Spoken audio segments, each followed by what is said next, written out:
Hi, I'm Alex, and this is the story of how my sister tried to erase me from her wedding. When I arrived, I knew I didn't belong. The stares, the whispers, the way my name wasn't even included on the invitation.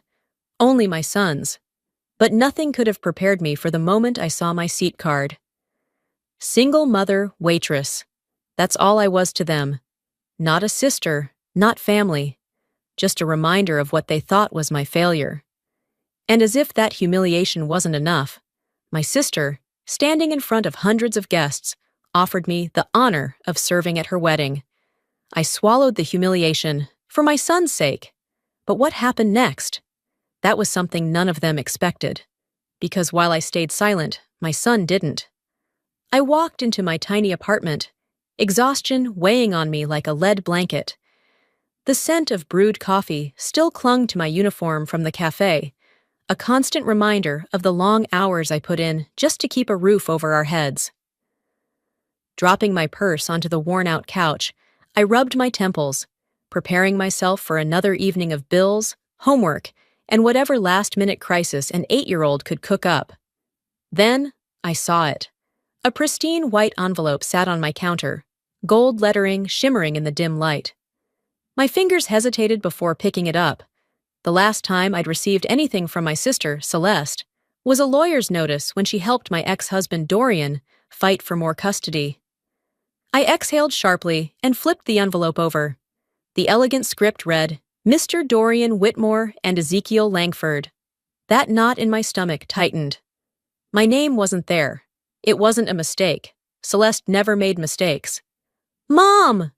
Zeke's voice pulled me from my thoughts as he ran into the kitchen, tossing his backpack onto the chair. What's that? I forced a smile. Your aunt's getting married. His eyes lit up. Are we going? I swallowed. The last thing I wanted was to be anywhere near Celeste, Dorian, or Vivian. But I knew what Zeke wanted. To see his father. Yeah, baby, I murmured. We're going. The Grand Heights Hotel towered above us, its gold-framed doors gleaming under the city lights. Zeke bounced on his toes beside me, his excitement a sharp contrast to the sinking weight in my chest. I adjusted my dress, a simple navy blue piece that I had worn to job interviews and the occasional parent-teacher conference. It wasn't designer, but it was clean and pressed, and that was good enough. Inside, the ballroom was breathtaking, gleaming chandeliers, floral arrangements worth more than my rent, and guests in gowns and tuxedos that screamed wealth. A woman at the reception table glanced at my name before giving me a once-over, her expression barely masking her distaste. You're over there, she said, nodding toward the farthest table in the room. I gritted my teeth and walked forward, keeping my hand on Zeke's shoulder. As we approached our table, I felt my stomach drop. Other guests had name tags with elegant titles. Grayson family, Whitmore family. Mine? Single mother, waitress. And my son's? Single mother's child. My chest tightened. I reached out, flipping Zeke's card over before he could see it, but I was too late. His small brows furrowed. Mom, what does that mean? Nothing, sweetheart, I said, my voice calm. Just a joke. But it wasn't a joke. It was a message. I barely had time to sit before Celeste swept over, the picture of Grace in her designer gown. She smiled, a sharp, predatory thing. Oh, Alex! You made it! Her voice dripped with fake warmth. I wasn't sure if you'd feel comfortable here. I smiled back, just as fake. Wouldn't miss it. Vivian, Dorian's mother, approached, her jewelry glinting in the dim light. I'm shocked you showed up, she said with a smirk. I thought you'd be too busy waiting tables. I clenched my jaw. They wanted me to react, to snap, to yell, to storm out. I wouldn't give them the satisfaction. Mom, Zeke whispered, tugging my sleeve. Can we leave? Before I could answer, the microphone screeched and Celeste's voice filled the ballroom. Before we begin, I just want to take a moment to acknowledge a very special guest tonight. My blood ran cold. Everyone, my sister Alexandra, is here with us. She's always been hardworking. She's a waitress, after all. Laughter rippled through the crowd. Celeste smirked, feeding off the attention. Since you're experienced, why not help serve the guests? It'd be a waste of talent otherwise. The room erupted in laughter. I gripped my glass so tightly I thought it might shatter. My vision blurred at the edges, but I forced my breathing to stay even. Zeke's small fingers curled into my arm. He was shaking. I wanted to scream, to grab my son and storm out of this place, to tell Celeste exactly what kind of person she was in front of her perfect, hand-picked audience. But I didn't. Instead, I smiled. Slowly, deliberately. I took a sip of water and set my glass down with perfect composure. The laughter died down. The guests shifted awkwardly, sensing something was off. Celeste's smug grin faltered. She expected me to break. I wouldn't. Zeke turned to me, his voice barely above a whisper. "Mom!" He looked up at me, confusion clouding his bright eyes. "Why do they hate you so much?" "Because, sweetheart," I whisper, squeezing his hand. "Some people can't stand seeing others rise after they tried to break them." Zeke stares at me, his small brows furrowed in thought. I can almost see the wheels turning in his head, trying to make sense of something no child should have to understand. The waiter sets a glass of orange juice in front of him, and for a brief moment, it's just us. Just a mother and her son, sharing a quiet moment in a sea of judgmental whispers and polished cruelty. But the weight of Celeste's words still lingers, thick in the air, like the scent of oversprayed perfume and expensive champagne. I take a deep breath, steadying myself. We just have to get through the night. Celeste's voice drips with saccharine sweetness as she approaches again, her designer gown shimmering under the ballroom lights. "Alex, I insist. You should help serve. You're used to it, after all." Laughter ripples through the crowd again, sharper this time, the kind that cuts deep. I keep my expression neutral, my fingers curling into my lap. "Come on, Celeste," I murmur, barely sparing her a glance. "At least be creative with your insults." She feigns a gasp, placing a manicured hand over her chest. "Oh, darling, you wound me. I was just trying to make you feel useful. I mean, God knows you don't fit in here." Zeke grips his glass tightly, his little knuckles turning white. Vivian chuckles beside Celeste, swirling her wine. "Celeste, dear, let's not embarrass the poor girl too much. She already does a fine job embarrassing herself." A familiar voice joins them. "Let's not make this a scene." Dorian. He stands just a few feet away, one hand casually in his pocket, the other holding a drink. He's smirking. My stomach twists. This is what they do. They attack like a pack of wolves, knowing I'm alone, knowing I have no one to back me up. I glance at Zeke. Number I have him, and I won't let them ruin tonight for him. I exhale through my nose and look back at Celeste. "I appreciate the offer," I say, voice steady, "but I think I'll stick to my seat. Wouldn't want to outshine the bride." Her smile tightens, but she doesn't push further. Not yet. I should have known better than to think it was over. The whispers start slow, drifting through the crowd like a spreading infection. "I heard she scammed men for money before becoming a waitress. Gold digger, apparently. That's why her ex-husband left her." My spine stiffens. Zeke's fork clatters onto his plate. "That's not true!"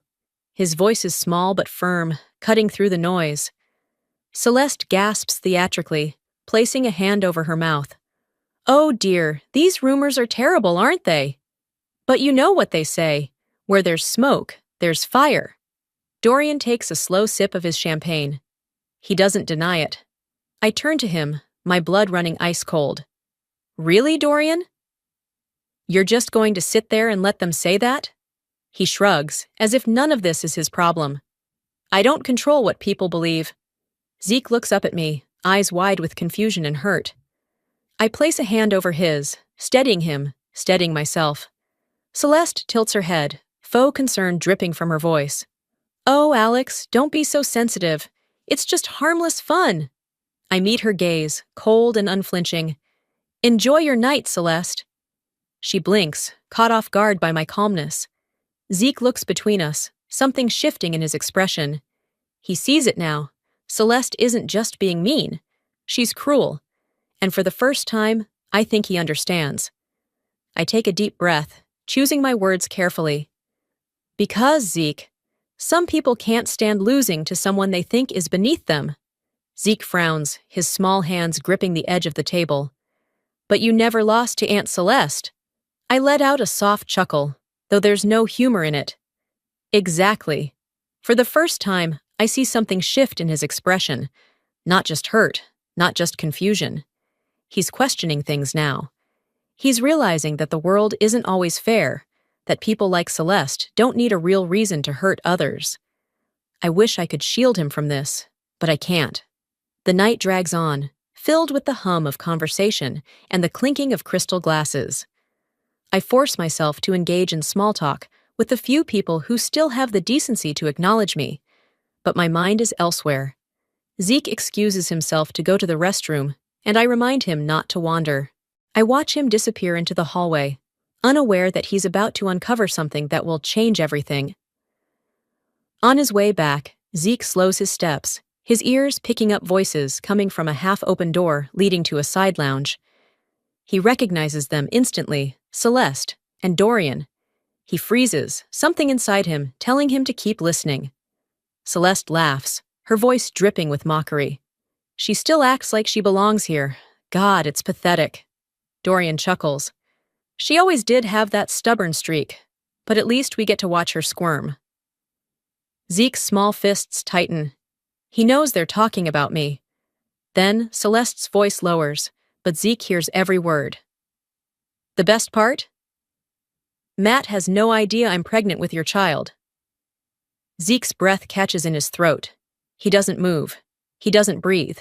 Did he hear that right? His father? And Aunt Celeste? His stomach turns. His hands start shaking.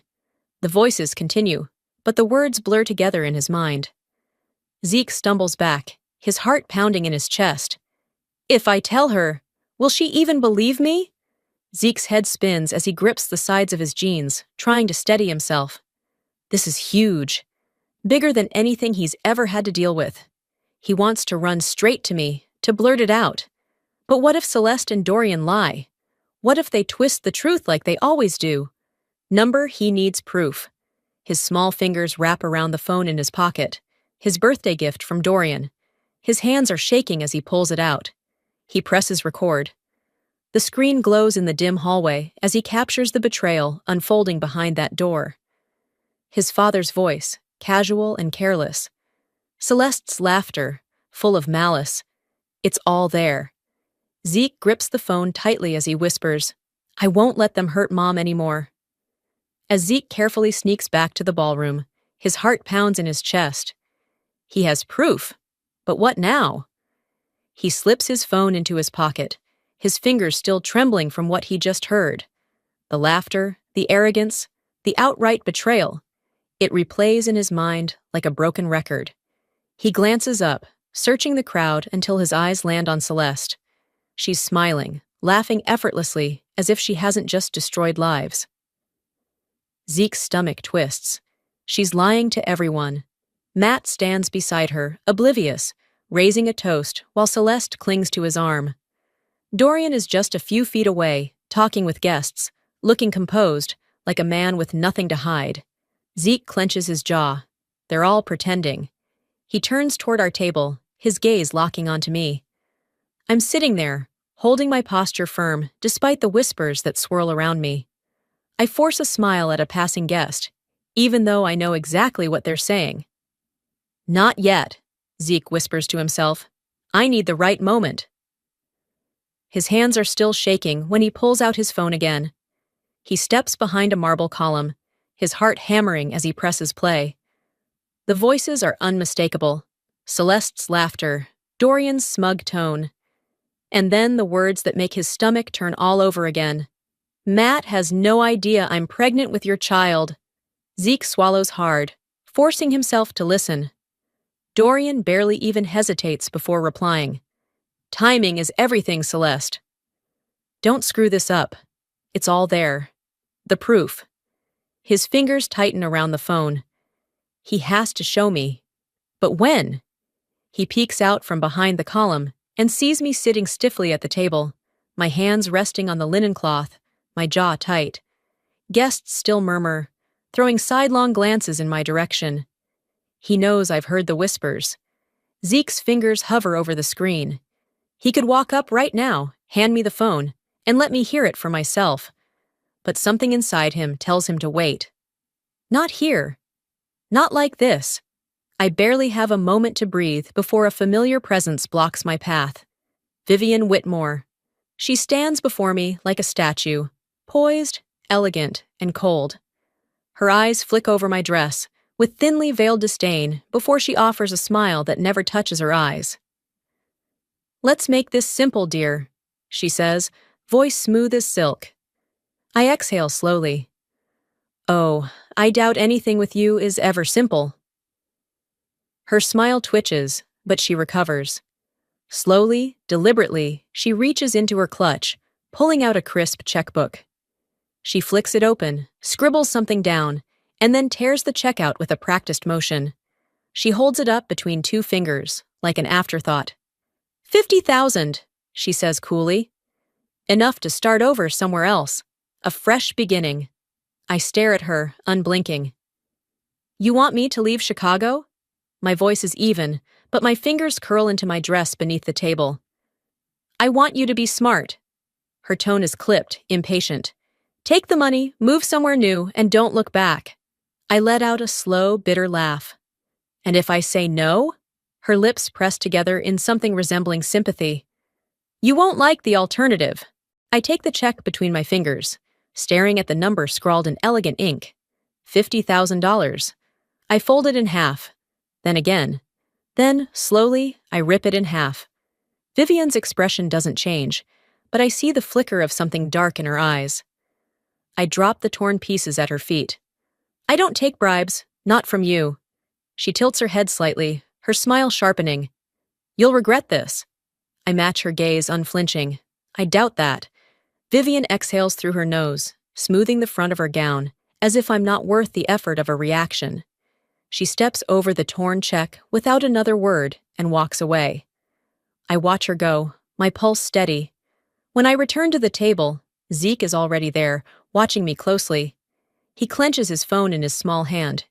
He knows what he has to do next. Zeke glances at me, his little fists clench so tightly around his phone that his knuckles turn white. I don't notice. I'm too focused on keeping my head high, pretending the stares and whispers don't pierce through me like needles. He looks past me, his gaze landing on the microphone at the front of the ballroom. His breath comes fast and shallow, but he's already made his decision. I won't say anything, but he will. His small legs move before he can think twice. The hum of conversation in the ballroom starts to die down as Zeke steps toward the stage. A waiter pauses mid-step, hesitating as if unsure whether to intervene. No one expects an 8-year-old to be part of the night's entertainment. Celeste's laughter carries through the room, the sound syrupy and false. "Oh, I just adore how children always find a way to insert themselves where they don't belong." Zeke doesn't stop. My head snaps up just as the microphone crackles. "Enough!" His voice is small, but the weight behind it brings the entire room to a standstill. I push back my chair so fast it scrapes against the floor, but I'm frozen. Zeke grips the microphone with both hands, his face set in hard determination. "Stop making fun of my mom!" A stunned silence falls over the ballroom. The chandeliers above seem to hum louder in the quiet. I can't move. Celeste's smirk twitches, faltering for just a second before she forces a light laugh. "Oh, sweetheart, we're just having fun. You don't need to be so serious." Zeke shakes his head. "No, you're not." His voice is steady. "You've never been nice to my mom. Ever." A murmur ripples through the guests. Glasses are lowered. Someone clears their throat. I see Matt's brows furrow as he looks at Celeste. Vivian's lips press into a thin line. "Zeke, darling, let's not ruin such a beautiful night." Zeke doesn't flinch. He doesn't even blink. "You ruined it first." His small hands reach into his pocket, My breath catches. He pulls out his phone, holding it up for the room to see. His thumb hovers over the screen. Celeste's entire body stiffens. I see it in the way her shoulders go rigid, in the way her fingers tighten around the stem of her champagne glass. Zeke's finger trembles above the play button. For the first time all night, Celeste looks afraid. The ballroom is completely silent as Zeke lifts the phone toward the microphone. "Let's see what you really think, Aunt Celeste." A few muffled whispers ripple through the crowd, but most guests remain frozen in place. Champagne glasses hover mid-air, forks suspended inches from plates. Every eye is on Zeke. He doesn't hesitate. He presses play.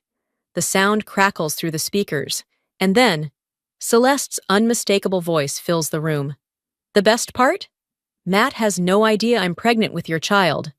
The words hang in the air like a slow-motion disaster. A single gasp breaks the silence. Someone knocks over a glass. But nothing is louder than the suffocating tension that grips the room. My heart pounds as I watch Celeste go deathly pale. Matt, standing beside her, doesn't move, doesn't blink. The recording continues. "Timing is everything, Celeste." "Don't screw this up." Dorian's voice. A single sentence, but enough to destroy everything. Matt's champagne flute slips from his fingers, shattering against the floor. The sound is deafening against the silence. He turns, slowly, his face void of expression. His voice is eerily calm. "What did I just hear?" Celeste stammers, her carefully practiced poise unraveling before our eyes. "Matt, I can explain." But Dorian stays silent. He doesn't even try to deny it, because he knows. It's over. Matt shakes his head, as if trying to wake up from a nightmare. "Tell me it's not true." His voice wavers. "Tell me this is some kind of sick joke." Celeste swallows hard. It's not what it sounds like." A bitter laugh escapes Matt's lips. "It sounds like you're carrying my brother-in-law's child." The murmur among the guests swells into something sharper, more damning. Dorian finally exhales, rubbing a hand down his face. "Matt." But Matt's already taken a step back. "Don't." Celeste reaches for his arm, but he pulls away so fast she stumbles. "You lied to me," he breathes, his hands shaking. "Our entire relationship, you lied." Celeste's lip quivers, but for once she doesn't have a quick-witted response. Vivian suddenly surges forward, as if she can still salvage what's left. "This is ridiculous. That recording could be fake." Zeke doesn't even blink. "Then let's ask Aunt Celeste." All eyes turn back to Celeste, whose mouth opens, but nothing comes out. Her eyes dart around the room, searching for an escape, for someone to save her. Matt steps closer, his voice lower now. "Tell me the truth, Celeste." She doesn't answer. "Right now." Her lips part, but the only thing that comes out is a shuddering breath, because she knows there's nothing left to say. The walls are closing in. The perfect life she curated is collapsing, and no one, not even Vivian, can stop it. Matt inhales sharply, shaking his head. Then, without another word, he reaches for his left hand and rips off his wedding ring. It clatters against the floor, rolling to a stop at Celeste's feet. "We're done," he says. Celeste gasps. "Matt, wait!" But he's already walking away. Dorian takes a step toward the exit, but a guest deliberately blocks his path. Someone else scoffs under their breath. Unbelievable. Celeste falls to her knees, a broken sob tearing from her throat. Vivian glares at me, her composure finally cracking.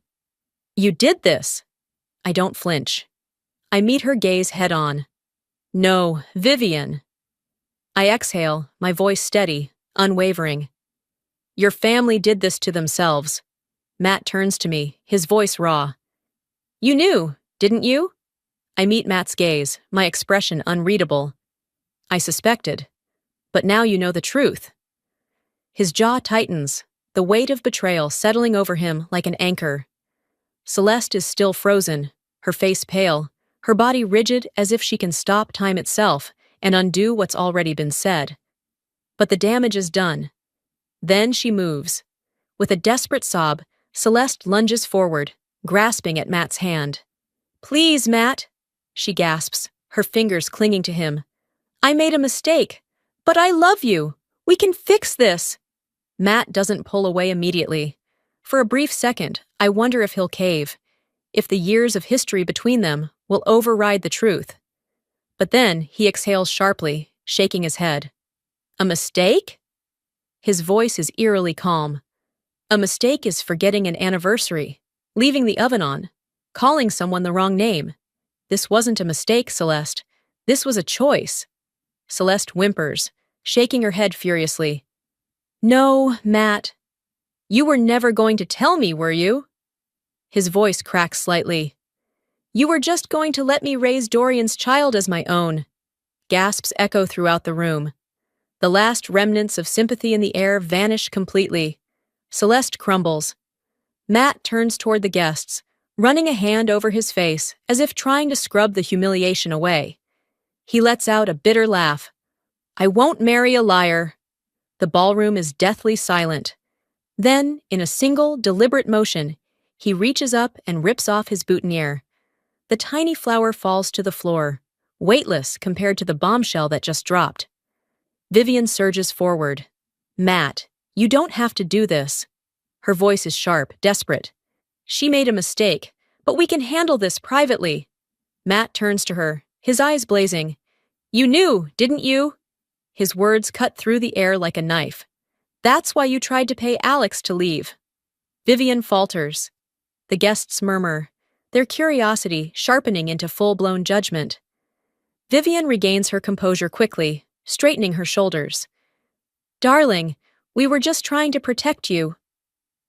"Protect me?" Matt laughs dryly. "Or protect the family name?" Vivian says nothing, and that silence says everything. The dam finally breaks. Vivian steps back, her face tight with barely concealed fury. "We can fix this," she hisses. "We just need damage control." But it's already too late. Guests pull out their phones, discreetly recording every humiliating moment. I see one woman murmuring to another, shaking her head. A man whispers something to his wife, and she gasps audibly. Vivian watches it all, the realization dawning in her eyes. Her empire, her carefully crafted image, is crumbling right in front of her.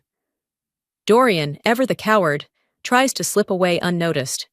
But someone in the crowd calls out, "Where are you going, Dad of the Year?" Laughter follows, but it's harsh and cruel. Celeste, still trembling, whirls toward Matt, her desperation morphing into rage. "You don't understand!" she shrieks, her voice cracking. "I did this for us." Matt scoffs. "For us?" He gestures wildly. "You slept with my brother-in-law and got pregnant. You lied to me for months.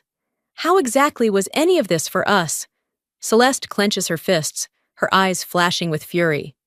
Then, in a final act of childish defiance, she grabs a champagne flute from the table and throws it to the ground. The glass shatters, mirroring the last pieces of her dignity. "I hate all of you!" she screams. No one flinches. No one comforts her. She's alone. I exhale slowly, watching the collapse unfold. This is the end of an era. The end of Celeste's reign over my life. The end of Vivian's control. The end of Dorian's ability to slither through the cracks untouched. I feel Zeke's small hand slip into mine, his fingers tightening around mine. He looks up at me, his bright eyes filled with quiet understanding. "Let's go, sweetheart," I whisper. Zeke nods. We turn, walking past the ruins of a once flawless wedding, stepping away from the chaos, away from the years of pain and manipulation. I don't look back. But as we reach the doors, I feel someone's gaze on me. I glance over my shoulder. Matt is watching me, regret flickering in his eyes. For a brief moment, I wonder if he regrets more than just Celeste. As we step out into the cool night air, I exhale slowly. It's finally over. But as we walk toward the exit, a familiar voice calls out from behind. "Alex, wait!" I stop. My entire body tenses, my fingers tightening around Zeke's hand. I turn slowly, already knowing who I'll see. Matt stands a few feet away, his tie loosened, his boutonniere missing, and the exhaustion written all over his face. The weight of the night has aged him in mere hours. His gaze flickers to Zeke for a second, before returning to me. Zeke shifts beside me, glancing up at me, waiting for a cue. I let out a slow breath. "What is it, Matt?" He exhales, running a hand through his disheveled hair. "I should have seen through her lies," he murmurs. "I should have treated you better when we were family." I cross my arms, keeping my expression neutral. "You didn't want to see, that's the difference." A bitter chuckle escapes him. "Yeah," he says, shaking his head. "I didn't." Silence stretches between us, thick with the weight of too many things left unsaid. Finally, he looks back at me.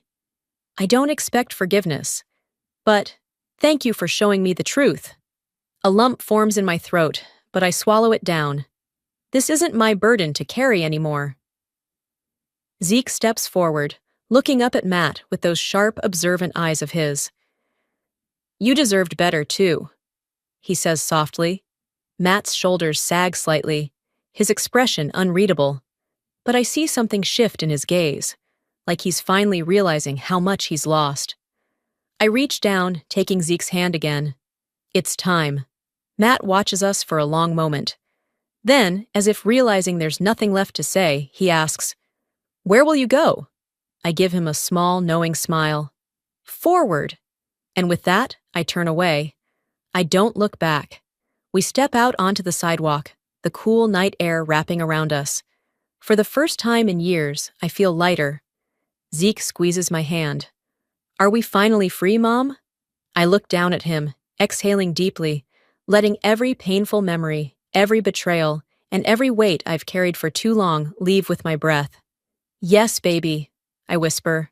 "We are." As we step into the waiting cab, I glance back at the hotel one last time. "Goodbye, Whitmores." 3 months later, I stand in front of the cafe's employee board, adjusting the small metal name tag pinned to my uniform. Assistant manager. The letters gleam under the overhead light, and for a moment, I just stare at them, letting the reality sink in. I made it. A warm hand clasps my shoulder. I turn to see Lisa, one of the senior baristas, grinning at me. "You deserve this, Alex," she says. "No one works harder than you." A soft chuckle escapes me. "Well, 10 years behind the counter had to lead somewhere, right?" She shakes her head. "Number this isn't just because of time served. This is because you're damn good at what you do." I smile, feeling something I haven't felt in a long, long time. Stability. The bell above the cafe door jingles, and before I even turn around, I hear the familiar, excited voice. "Mom, look!" Zeke bursts inside, his backpack slung over one shoulder, waving a sheet of paper like it's a winning lottery ticket. I take it from his hands, smoothing it out. A plus. Pride swells in my chest. I ruffle his hair, watching as he beams up at me. "My hero and a straight A student? What did I do to deserve you?" He grins, his confidence unwavering. "You raised me."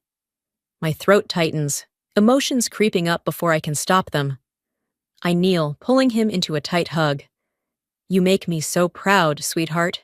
Zeke squeezes me back, his voice muffled against my shoulder. "I just did what you always do, Mom.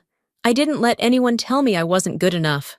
I blink rapidly, swallowing past the lump in my throat. I don't deserve him. But God, I'll spend the rest of my life proving that I do. Later that evening, as I'm sifting through the mail, my hands stilling when I see it. A cream-colored envelope with gold lettering, Vivian Whitmore's handwriting. I sit at the small kitchen table, tearing it open with careful precision. Inside, a single card. No elaborate apology, no drawn-out justifications. Just 5 words. "I was wrong about you." I stare at it, waiting to feel something. Satisfaction, vindication, closure. But all I feel is exhaustion. I let out a slow breath, flipping the card between my fingers. Then, without a second thought, I crumple it in my fist and drop it into the trash. Some things aren't worth holding on to. That night, I tuck Zeke into bed, pulling the covers up to his chin.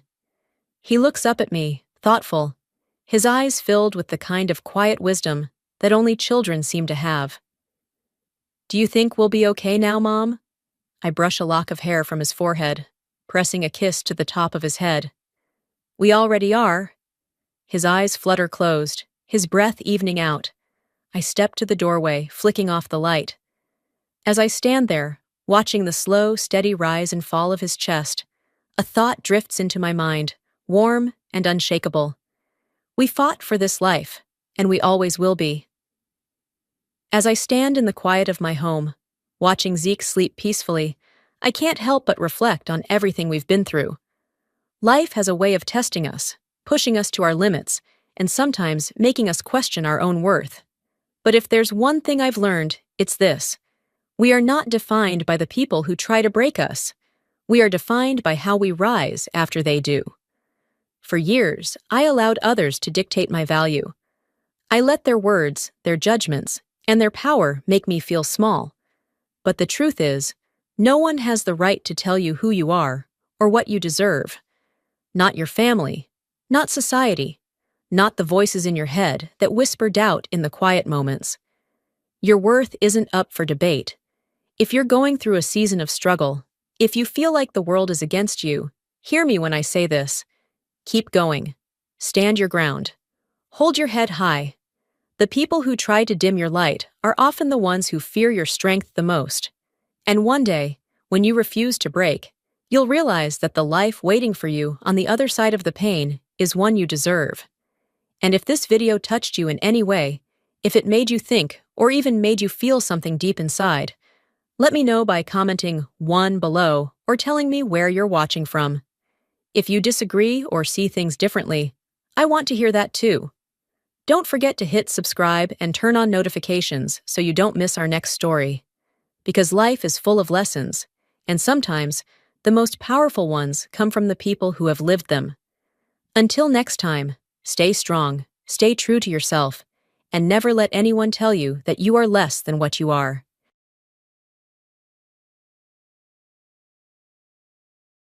My name's Joe. This was after a casual drink with my colleagues at the end of the workday. I think it was a little past 8 o'clock at night. Just as I was about to enter the convenience store near my house, a young girl came out. The smell of shampoo wafting from her hair was so incredibly strong that I half turned my head and followed her with my eyes. Sure enough, I knew her. She lived in the apartment building across from mine. Though we had never spoken, we would give each other a nod if we happened to see each other in front of our apartments. She had a short haircut with a little flip at the ends. I'm not great at understanding women's hairstyles, but it seemed to be called a mullet. I thought she was a college student, probably in her early 20s. She wasn't flashy but had a kind of soft, approachable, and cute face. Usually, she was well dressed, but that night she was in a tracksuit. Unusually, she staggered down the street at night weighed down by the plastic bags she carried in both hands. After I finished at the convenience store and entered the alleyway to my apartment, I saw her not far ahead, standing still with 2 plastic bags at her feet. One of the bags had ripped open under the weight of its contents. "What's wrong?" I asked when I called out. She looked up at me with a pleading expression. "It's just heavy." Following her words, I looked at the bags on the ground. Each bottle contained 42 gallons of mineral water, 8 in total. I thought it was a rather hefty purchase and decided to lend a hand. "I'll carry half of it. You live in that apartment building over there, right?" "Yes, but are you sure?" I assured her it was no problem, although I was a bit bothered by the overpowering smell of her shampoo. As we walked along carrying the bags full of water bottles, I asked about the situation. About an hour ago, she had been using the shower at home. Just as she started washing her hair with shampoo, the hot water stopped.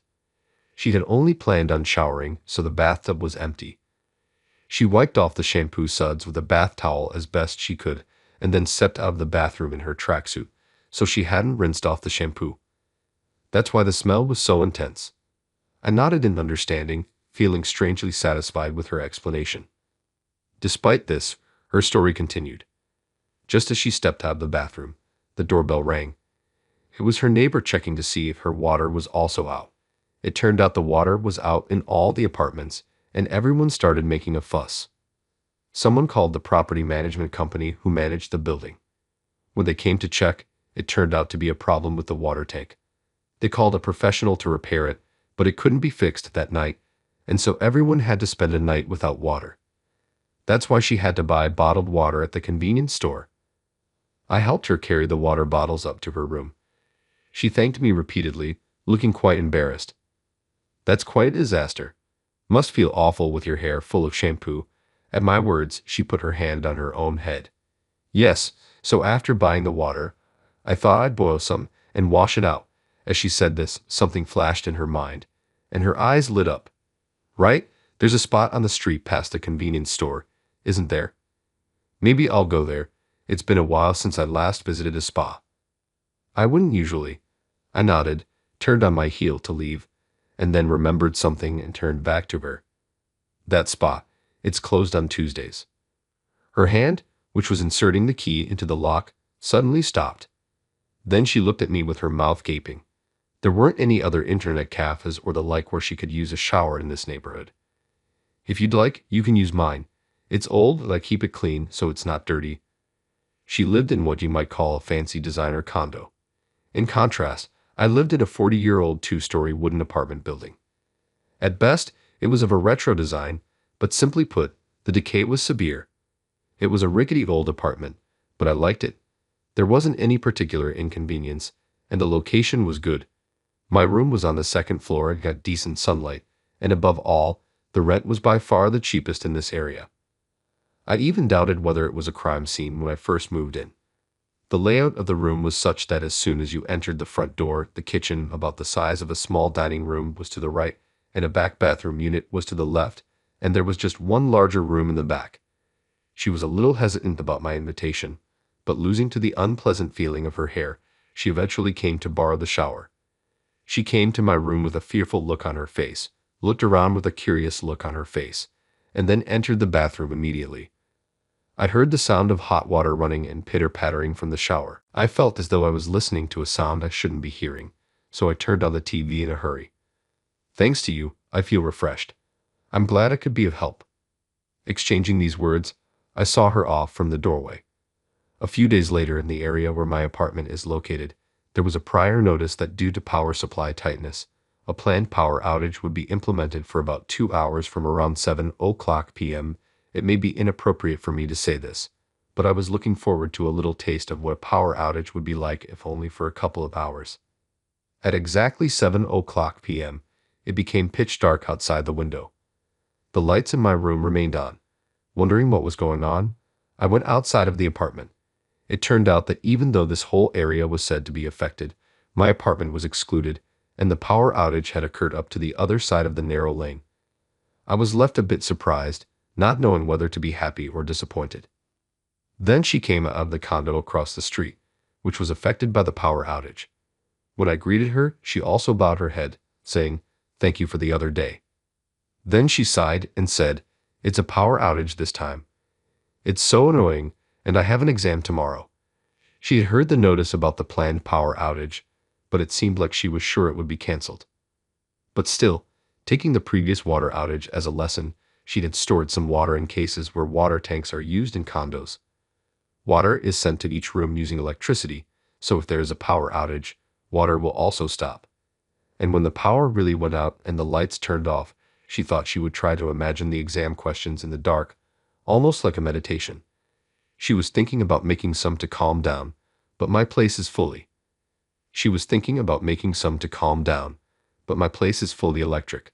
So not only do the lights not turn on, but I also can't get water or heat water. And so, far from calming down, she became frustrated and decided to go to a fast food restaurant near the station to study. I was about to tell her that in my room, the lights are on and I can heat water for her. But I decided not to. Instead, I said, "Well then, good luck, take care," and saw her off.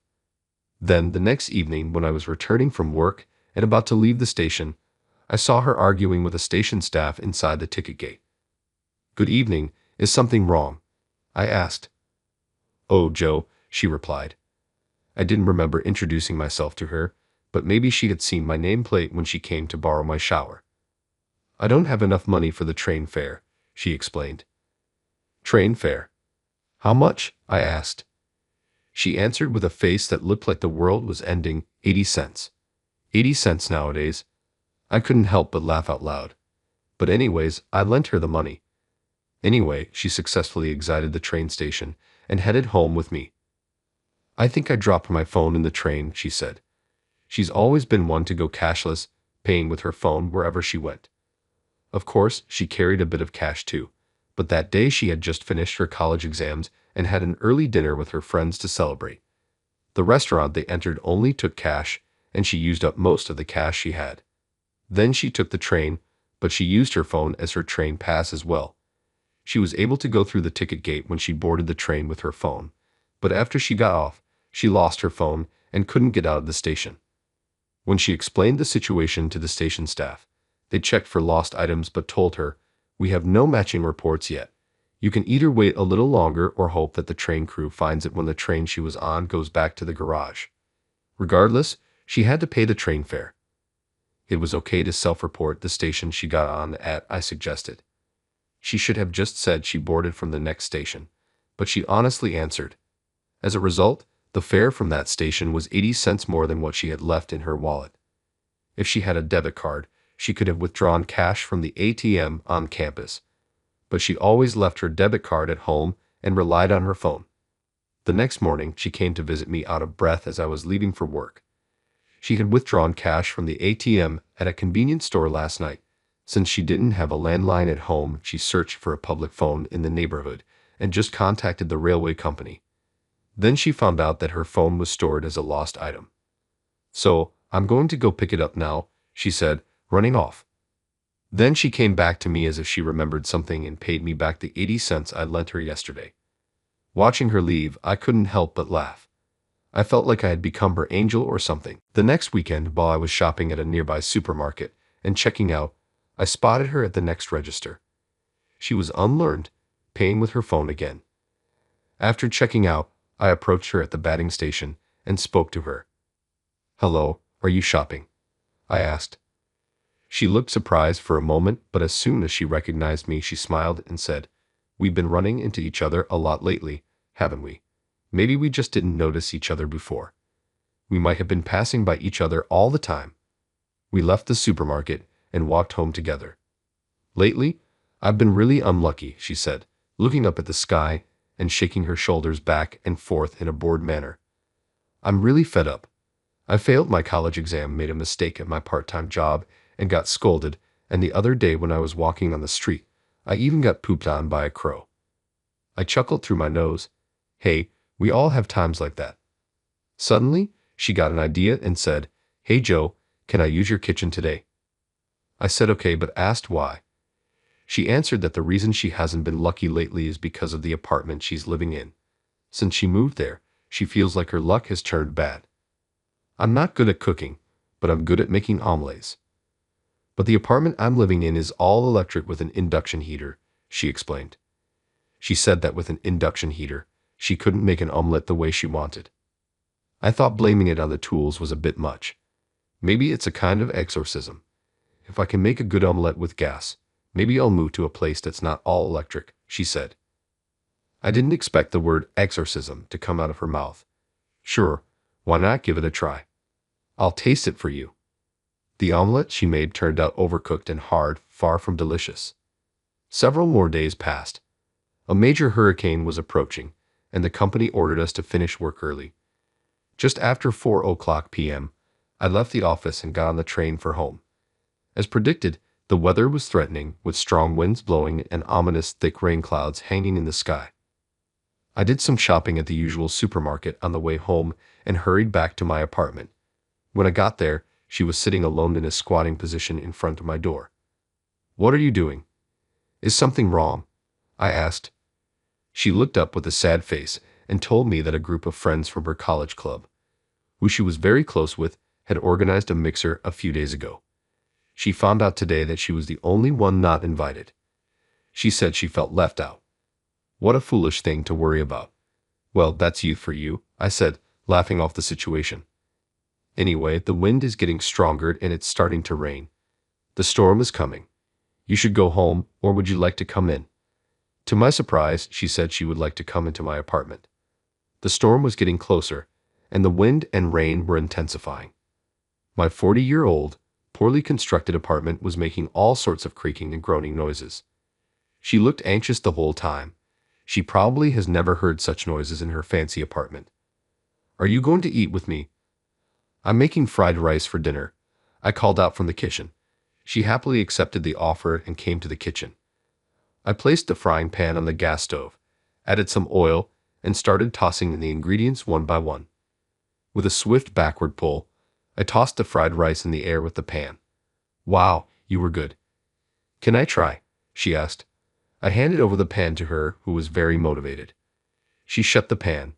Once the fried rice in the pan didn't budge, with a serious look on her face, she tried it again, putting more strength into it. The fried rice leaped out of the pan, scattering around. Oh no, it spilled out, she said. Let me do this, I offered. I gently pushed her to the back of the room and resumed cooking. Then we sat across from each other at a small table and ate the fried rice. Thanks to the storm, the room was noisy with all the creaking and groaning. Have you lived here for a long time? She asked. Well, I'm about to renew my lease for the third time, so about 6 years, almost 7 actually. Why do you ask? I responded, looking up at her. She seemed lost in thought. Then she pulled out her phone and showed me the screen. It was a horoscope. It says a time of many troubles. Reconsidering your current environment might be beneficial. Do you believe this kind of stuff? I asked. Well, not necessarily, but it's kind of on my mind. Some things do come true, she replied. Now I understood what she was trying to say.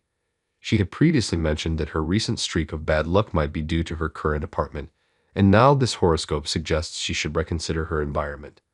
The first thing that came to her mind when she thought about changing her environment was her apartment. She may be wondering if she should move or not, and so out of curiosity, she asked me how long I've been living here. The other day it was an exorcism, now a horoscope. I realized she was surprisingly superstitious. So, are you thinking of moving? I asked. How did you know? Are you a clairvoyant? She responded. What's a clairvoyance? So she's not only superstitious. Well, why not? A fresh start can be a good thing. Maybe you should consider moving? I suggested. I guess so. Maybe I really should move after all. She seemed to be still struggling. But I thought if she decided to move and disappear from the apartment across the street, I would feel lonely in a different way, she said. She was about to go home, so she was putting on her shoes in the entryway. The peak of the hurricane seemed to have passed, but even so, it was still pouring rain outside. Thanks for the fried rice. Hold on, I'll walk you home. With that, I grabbed my coat and quickly put on my shoes. Even though I said I'd walk her home, her apartment was right across the street. The width of the street is only about 13 feet. It only takes a few steps to get to the other side, but I wanted to walk her home. We descended to the first floor of the apartment. I opened the coat I was carrying, and we both held it above our heads like a makeshift umbrella. Let's go then. 1 step, 2 steps, the rainwater pooled on the road splashed up.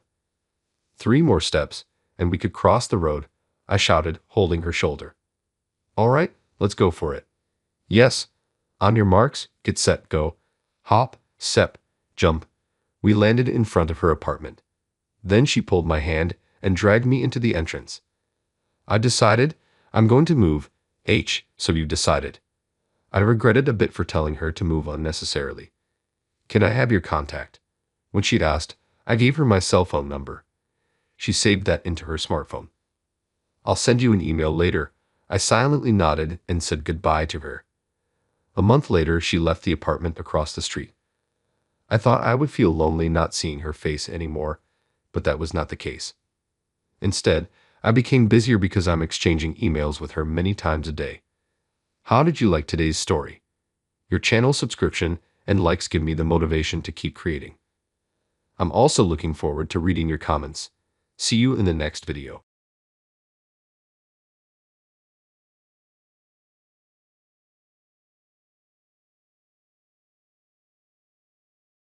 Come on, your house is one of those shacks around here, right? Better? Who at home? That's what Susan says. No, my wife's coming to pick me up today, I reply. She looks surprised at first, then bursts into laughter. No way. You've got a car? A truck or maybe a tractor? No, it's my wife's car, so it's not like that. Your wife must be broke too, right? She laughs. Just then, my wife Lisa, with a gentle smile, asks, I could hear your voice all the way in the car. Who are you calling Pooh then? Smiling relaxedly, Susan lets out a gasp, almost like a scream. I suppose the Johnson family is doing well.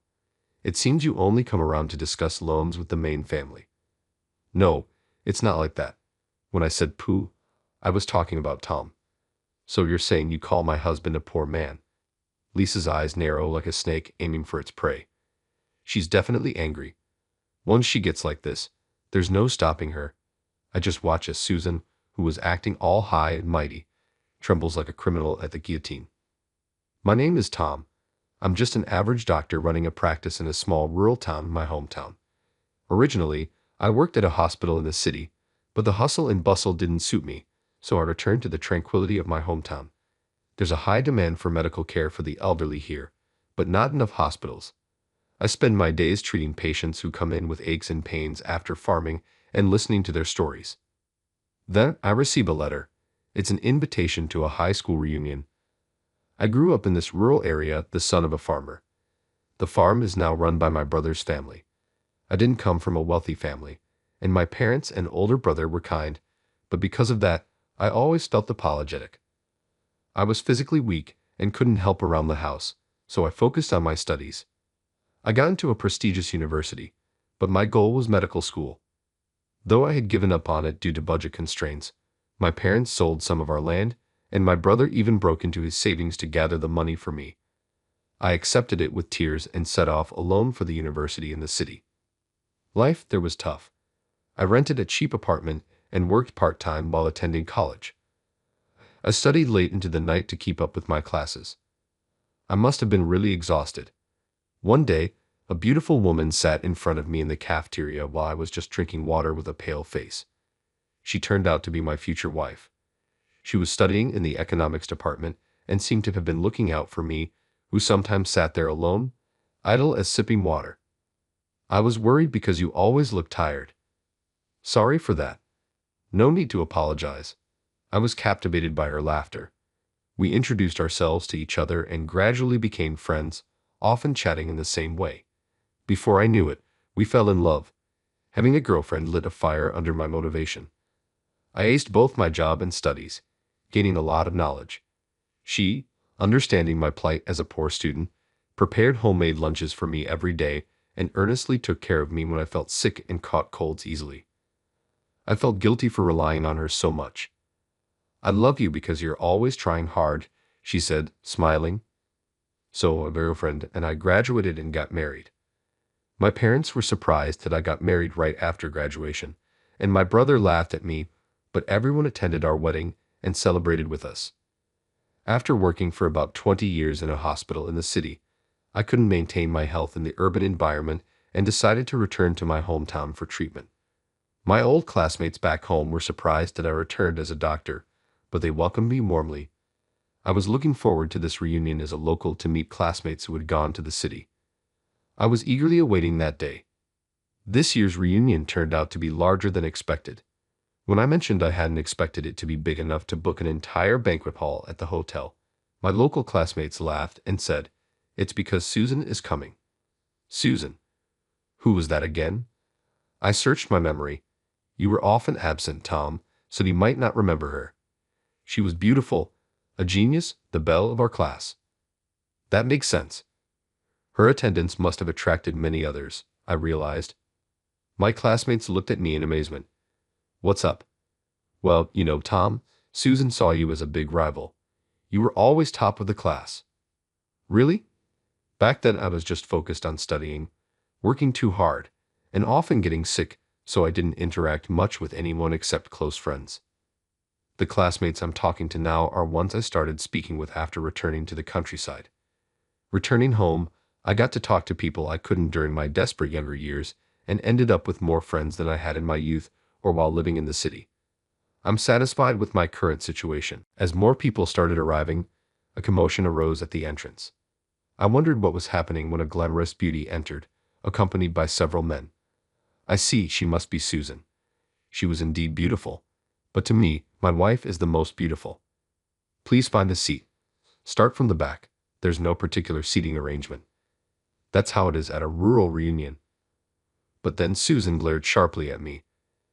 After scrutinizing me, she said in a cool tone, "Are you Tom by any chance?" We weren't close enough to be on a first-name basis. To me, Susan was almost like a stranger. "Long time no see, Susan. You remember my name?" Susan said with a snort. "Yes," I said vaguely, but Susan didn't seem to care. "Then why didn't you come to greet me? If you knew I was coming, it's only proper to greet me, right?" "Sorry," overwhelmed by Susan's forcefulness. I inadvertently apologized to her, but was there any reason to apologize? However, her entourage behind her echoed her sentiments, agreeing with her. This is what I dislike. Poor people, they have no manners. While my family wasn't wealthy, I wondered what she meant. A classmate whispered to me, "Susan comes from a prestigious family." That made sense. Someone born into such a family might look down on someone from a farming background like me. It's a common story in the countryside. Indeed, landlords often have more power than tenant farmers. Susan must have had that kind of elitist mindset. "So where is my seat?" she asked sharply, and I explained that there was no specific seating arrangement. "You can choose any seat from the inside." Just as I said that, Susan stamped her foot in frustration. "There's no seat reserved for me." Unbelievable. She scanned the room, looked at the arranged tables, and signaled something to a man behind her. "Well, what are you?" "I'm having them make a seat of honor for me. Isn't that obvious?" "But there's no need to make a seat of honor. Susan is a member of the Johnson family. Don't let a poor person interfere." Feeling pressured by the men surrounding Susan, I held my tongue. "Don't worry about it. They've always been like that," I said. My friend patted me on the shoulder as if to comfort me. A special seat was set up at the head of the table. Rows of people gathered around, and as if she was the birthday girl, Susan looked on with satisfaction. "You knew I was coming, right? You should have been more considerate." She threw the words at me irritably and sat down in the seat as if it was her due. Her followers surrounded her, occupying nearby seats. People who had arrived early and taken seats were displaced as if they were being chased away. Frustrated by the arrogant behavior, I felt exasperated. Thankfully, those who moved didn't seem bothered. It's just how Susan is, they didn't seem to mind. As more guests arrived, the seats filled up quickly. After Susan gave the opening remarks, everyone started to drink, eat, and gradually began moving around, chatting and enjoying themselves. I was talking with a friend I got along with when suddenly my shoulder was firmly pulled. Turning around, I saw one of Susan's followers. "Susan is calling you. Come." Before I could respond, I was pulled by the man and found myself in front of Susan. She silently pointed to her empty glass. Confused, I didn't understand what she wanted. Seeing my confusion, Susan snapped irritably, "Hello? Can you see? Pour me a drink." Startled by her shout, I hastily grabbed a beer nearby. But Susan frowned even more and glared at me. "You're serving me such cheap beer? But this is all they have for the party. Never mind, just bring me something worthy of me." With the fierce energy of Susan, who seemed like she might throw her glass at me, I escaped to order some drinks from the waitress. Returning with her apparent favorite wine in glasses, I approached Susan again. Susan snatched a glass from me as if that was expected and held it out. I silently poured wine into her glass. "It's better than I thought you'd bring. It seems the wine I got after checking with the waitress passed her test. Poor people like you haven't seen wine like this, right?" "I don't mind sharing." Saying this, Susan tilted her glass of wine. "Here, have a taste. This is a wine someone like you wouldn't drink even once in a lifetime." I felt uncomfortable with Susan's behavior, laughing mockingly. This wine was crafted with care by artisans and prepared by the hotel to satisfy guests. Treating it like this was just wrong. I thought about saying something, but my friend quietly stopped me. The waitress waiting in the background quietly cleaned up the spilled wine. Come to think of it, this friend's family owns a brewery. Feeling helpless, I watched this scene. Susan has always been imperious, even since our student days. Nobody criticized her behavior. She either made a scene with her entourage or kept a low profile, quietly enjoying the party from a distance. That's how the group was divided. It's a shame because I was looking forward to enjoying a friendly and harmonious atmosphere with everyone. I wanted to return to a modest group with my friend, but Susan and her entourage wouldn't let me leave. They kept pestering me, making snide remarks and looking down on me. It's pathetic, isn't it? No matter how well you did in school, in the end, a poor person remains a poor person. Susan laughed mockingly, and her followers joined in. I graduated from Harvard University. You know what? What you did in school doesn't matter as much as what you've achieved in the end. Susan's words made her followers fully convinced, and even those who were just listening raised their voices in admiration at the fact that she graduated from Harvard University. Ultimately, there's a difference between people like you who just became a local doctor and us. Know your place. Even when she said that, I found myself at a loss for how to respond. Why is Susan so intent on looking down on me? Truly great people, people of a different class, don't behave in such a tasteless manner. But in this hometown, she's been treated like a princess. She must not be able to shake off that feeling.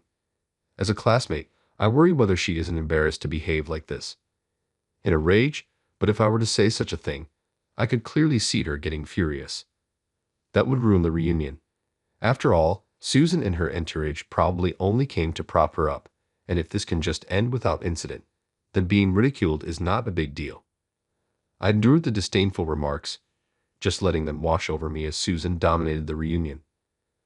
Finally, the reunion ended, and everyone started heading home. Those living nearby walked, while those from the city stayed at the hotel. As for me, a local my home was a bit far. What's wrong? Your house is one of those shacks around here, right? Just walk back. That's what Susan said. No, my wife is picking me up today. At that, she looked surprised, then burst into laughter. What? You have a car? A mini truck or maybe a tractor? No, it's my wife's car, so it's not like that. Your wife must be poor too, huh? The moment she said that, I couldn't help but get angry. I could tolerate her bad-mouthing me, but not my wife. When I thought that, a strong light illuminated us. Then a car, that was clearly a luxury car, stopped in front of me. What? What is this? Susan looked confused as I waved. It was Lisa's car. Lisa, come over here. When I called her, a woman with more grace than the car itself stepped out. What? Your wife drives that. Is there a problem with my car? Lisa responded to Susan's remark. Seeing Lisa arrive in the luxury car, Susan began to tremble. Tom, did you enjoy the reunion? Lisa asked me with a wry smile. Yeah, sort of. Lisa, sensing something from my wry smile, turned her gaze to Susan. Oh, I thought you looked familiar. Aren't you the daughter of the Johnson family, a branch family? Do you need something from my husband? Susan's shoulders twitched when Lisa spoke to her. Your husband? This man is from the main family. Who are you referring to as this man? Lisa's voice was stern in response to Susan's words. Susan, shrinking in fear, continued with a trembling voice. So, you mean you, the Smith family's daughter, are married to Tom? But your last names are different. This must be some joke, right? Lisa answered calmly to Susan's blistered voice. We use different surnames due to our work. It's not uncommon these days, is it? Lisa, as if exasperated, stared down Susan. By the way, I heard your voice all the way inside the car. Who did you say was poor? Lisa smiled chillingly. Susan let out a whimper. Well, the Johnson family must be doing very well, right? I thought you often came to the main family asking for loans. It's not like that. When I said poor person, I meant Tom. So we were saying, you called my husband a poor person. Lisa's eyes narrowed sharply. They were like the eyes of a snake set on its prey. She was truly angry. Once Lisa got like this, she couldn't be stopped. I just watched. Susan, who had been acting all high and mighty, was now trembling like a criminal at the guillotine. After a while, Susan, still trembling, seemed to gather her courage and looked up. I still can't accept it. Why him? He's just a poor country boy. He's not worthy of the Smith family. Really, your birth and upbringing don't matter. I was drawn to his character. And you think he looks poor? Lisa gently wrapped her arm around mine and looked up at me. I simply responded with a smile. That's because of the Smith family's wealth, right? That's not true. What do you mean? How can he afford such a car with his own wealth? Oh dear, what are you talking about? Lisa said, lightly holding her forehead. Do you even know how he became a doctor? Well, he must have graduated from some local university. Susan hesitated. Lisa pressed on. Yes, we met at a university in the city. What? I didn't know that. You didn't ask me. I answered Susan's question smoothly. With my parents' and brother's support, I managed to study at the university I wanted to in the city. I graduated from its medical school and worked at a university hospital for a while. Susan's eyes widened and her lips trembled. Apparently, she had imagined me as a country doctor with a medical degree from a local university. Tom, don't be modest. Your achievements at the hospital and in academic societies have been outstanding, haven't they? Lisa's words made Susan grind her teeth and groan. But that means you received support, right? You just climbed up using the Smith family's assets and reputation.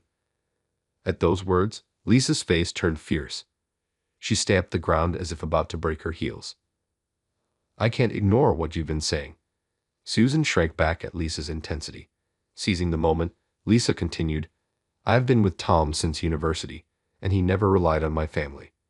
In fact, he's been careful not to let my name hinder him. That can't be. Certainly, you graduated from Harvard University. And then, what have you achieved since? Lisa's words made Susan groan. I've heard about the talented Miss Johnson from Harvard University. But that's all, isn't it? That's not true. After graduating, I worked at a big corporation. Just working there, right? No significant position or achievements that I've heard of. Lisa's words left Susan speechless. Tom indeed lived a modest life. However, he and his family, with their diligence and integrity, have achieved success. Tom's family did that. I never heard such a thing. Aren't you aware of his family's situation? Lisa tilted her head quizzically. His family successfully bred a new variety of vegetables and will soon launch it as a brand. What? But his family's fields are so small. Susan's voice rose in panic, and Lisa laughed merrily. Yes, to support Tom, they sold part of their land and succeeded in creating a rare variety from the remaining smaller field. That's right. My parents sold part of the field for me and tried new vegetable combinations with what was left. It was my brother's idea. Initially, there were many failures, and life was tough. But now, they are the only farmers producing a prestigious brand of vegetables. Tom could have become a hospital director with his credentials, if not for his health issues. Why is he a small-town practitioner then? I asked him to, concerned about his health. And though you call it a small practice, Tom still publishes papers in various academic societies. I didn't know that. Somehow, whenever Lisa spoke about our family, she had a triumphant look on her face, which finally made Susan start crying. Lisa, let's stop it there. I'm embarrassed too. No way, Tom. You never boast about yourself, so I'll take this chance to brag a lot for you. With a sulky attitude, I never managed to win against Lisa anyway. Susan, can't we stop this kind of thing? At my words, Susan turned her tearful eyes towards me. What do you mean? In a spiritless voice she answered, and I slowly added to my words. Susan, you never lost, did you? That's why you were upset about always losing to me in studies during our school days. That's right. So what? I think it's amazing that you used that frustration as a springboard to pass Harvard University. Surprised by my words, Susan looked at me. But you were satisfied with just that, weren't you? What are you trying to say? After graduation, I wasn't satisfied. I wanted to learn more, to work to help people, and above all, I wanted to give back to my family. Susan silently listened to my story. I smiled gently at her. Because I'm greedy, I wanted to become a doctor, help people, repay my family, and marry Lisa. So I've always been running with an eye on the future. Are you saying I've stopped? Isn't that the case? You graduated from Harvard University, got a job at a big company, and were satisfied. Susan's face twisted in frustration as if I hit the mark. I have overcome a lot, but I wasn't physically strong, got tired of working hard, and returned to my hometown. Surrounded by fields in a small town, I decided to support the people of this land for the rest of my life. What did you want to do when you enrolled in university, Susan? What do you want to do in your current company? I want you to take your time to think about that. As I said this, Lisa gently pulled my arm, leaving Susan, who continued to cry, crouched down. We got in the car and headed home of my peaceful and serene rural town. I watched the lively people working in the fields from my office window. Hey Lisa, are you really okay with this? Coming to such a rural town with me? I chose this. Plus, I can do most of my work remotely. She graduated from the economics department, started a business, and is now the president of a big company. Yet she reformed most of her work to be remote and followed me to this rural town. We both travel to the city for important conferences or meetings, but generally, we face each other in our office, each doing our work. A refreshing breeze enters through the window, fluttering the curtains. A peaceful and serene slow life. This is the shape of my happiness.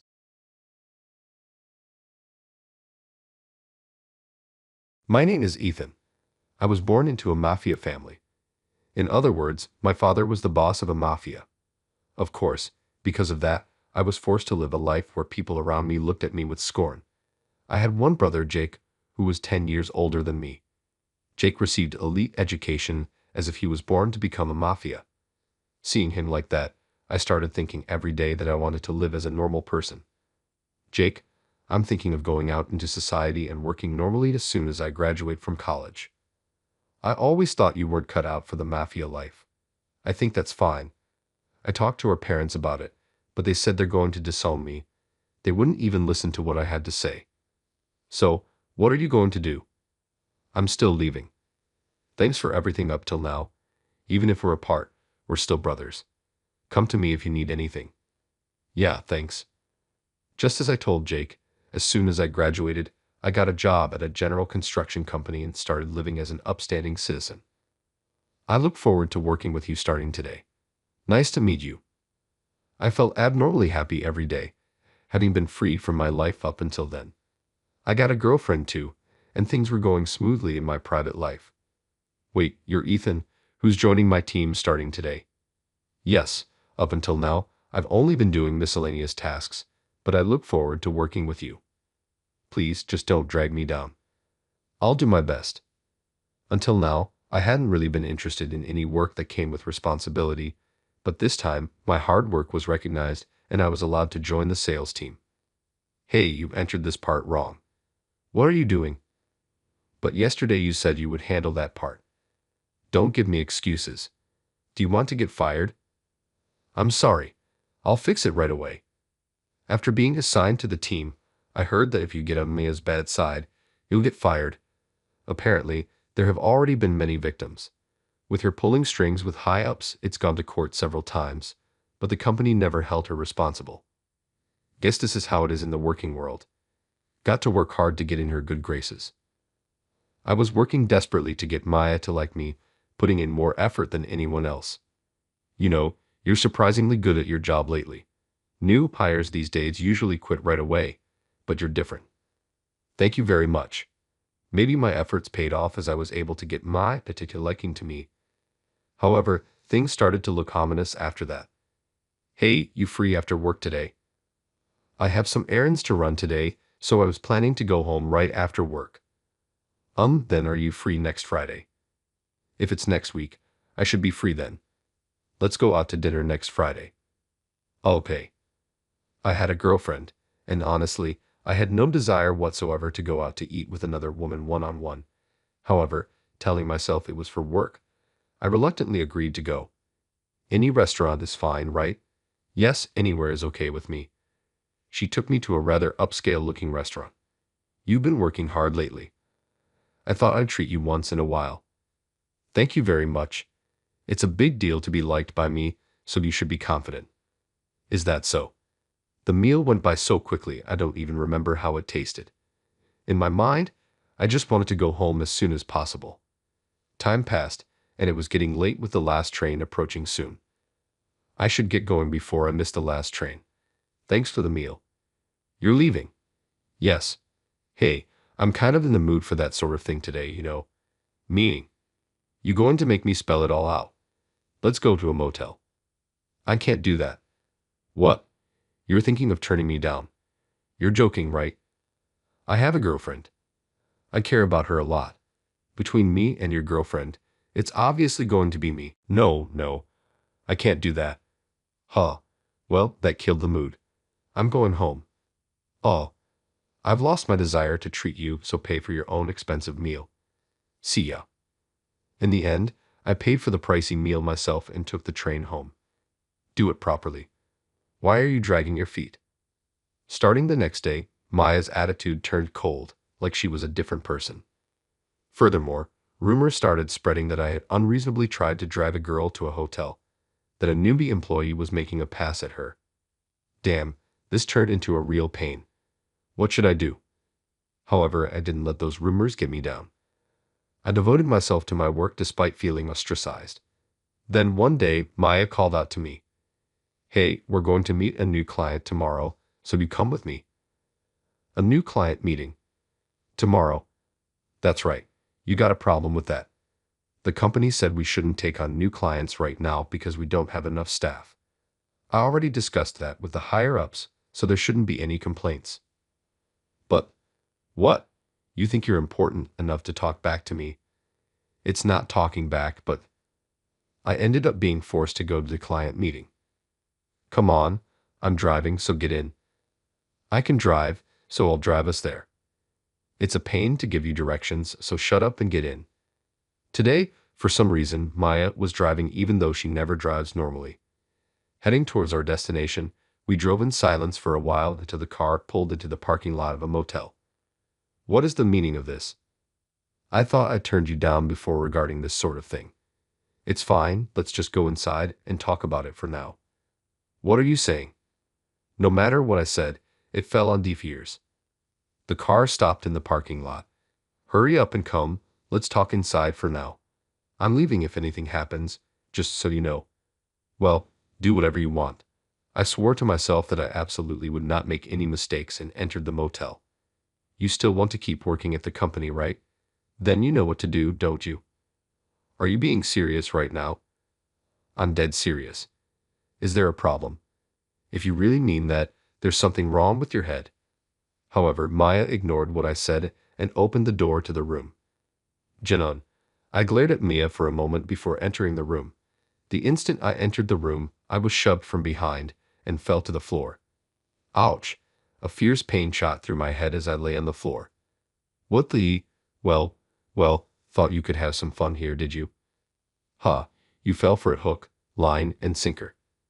Inside the room were three thug-looking men holding bats and golf clubs. What is this all of a sudden? Shut up and be quiet. One of the men swung a bat at my leg. Ah, of course, pain shot through my leg, and I couldn't stand up properly. Serves you right, you bastard. Hey, who the hell are these guys? I'm the mistress of a mafia underboss. These are his underlings. What did you say? In other words, they are my underlings too. Are you crazy? What? Hey, take this guy to the limit. Leave it to us. With those words, the men all attacked me at once, beating me to a pulp. I kept nearly losing consciousness from the intense pain, only to be brought back to awareness. This repeated over and over. Don't kill him yet. We got to take him to the very limit first. I was beaten black and blue, just short of being killed. Hey, are you sure about this? We roughed him up pretty bad. Yeah, he's technically your coworker at the company, right? It's fine, he's just a regular employee. He has less clout than me. Then let's think of something else fun to do with him next. Sure, what should we do? After beating me up pretty badly, they started cheerfully discussing what to do next. I was watching for any chance to escape. But is it really the underboss's order to kill this guy? He doesn't seem particularly noteworthy. Are you disobeying me? The underboss told me to use you guys. If you say so. But when they all turned their backs to me to talk, I mustered my strength and stood up. Hey, wait, don't let him get away. I threw the door open and ran with all my might, dragging my leg. And that's when I noticed something strange. The doors to all the other rooms in the motel were wide open. Hey, open up. What the hell are you doing? I ran into one of the open rooms and locked the door from the inside. At first, they were making a ruckus outside the door, but eventually it got quiet and they started shouting loudly in the hallway. Hey, you can make as much noise as you want. What did you say? This motel is under our control. So what? Right now, no other guests are allowed in. Huh, so it's just us here. Even if you call for help, no one's going to come right away. I had my phone so I could contact someone outside, but I didn't know the location well enough to explain it. Even if someone came to help, it would take a considerable amount of time. We got orders to kill you today. No one's coming after this. Darn it, don't underestimate the Connie family. We're going to take this all the way. The Connie family? That's right, the famous Connie family, one of the largest on the West Coast. The Connie family was the organized crime group to which my brother belonged. I decided to call my brother, placing my hopes on him. Please pick up. I gripped my phone tightly, holding on to a faint hope. Hello, Ethan. What's up? All of a sudden, Jake. I spoke in a low voice, trying to get as far away from the door as possible so they wouldn't hear me outside. Actually, I'm locked in a room at a motel managed by the Connie family right now. What do you mean? I was forced here somehow, and they beat me with bats and golf clubs inside. Do you know which hotel? That's the problem. I don't know where it is. Got it. Don't panic. If it's a motel, is there anything with the description of the room? I searched around the room and noticed a flyer with a hotel name on it. Looks like it's a place called Costabella Hotel. Do you know it? Yeah, that's close to here. I'll head over right away. Sit tight, okay? The call ended there. At that same moment, the men and Maya opened the door and came inside. There's nowhere to run now. Let's have some fun, shall we? Until now, I had been full of shock and confusion, unable to move. But knowing Jake was coming, my body felt light for some reason. Shut up. Don't think I'm going to take this lying down. Neither are you seeing how many of us there are and still running your mouth. I can take you punks on my own. Don't underestimate me. Don't get cocky. I'm gonna kick your asses. The men swung their weapons down at my head, but I narrowly dodged it and kicked one of them with all my might. Come at me then, you little punk. I tried to follow up on the guy I kicked. Where are you looking? Take this. I got smacked hard on the head from my blind spot, and just like when I entered the room, I ended up getting ganged up on. Giving us trouble, kicking people like that. I'm gonna kill you. Time to go to the afterlife. I was prepared to die right then and there, but right before I got hit, another guy stepped in to stop it. Wait, he's made fools of us this much. Let's torture him a bit. I agree.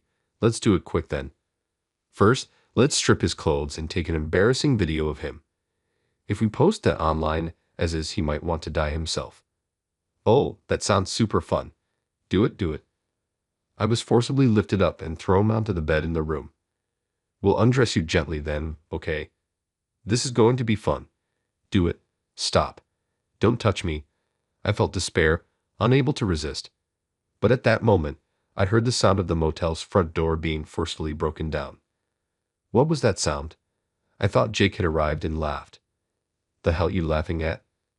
Hey, you're in for it now. You guys are finished. The men and I had horrific expressions when they saw my defiant smile. Then the sound of the elevator coming up from the end of the hallway could be heard. Hey Kyle, go check it out. Yeah. One of the men gripped his bat and went out into the hallway.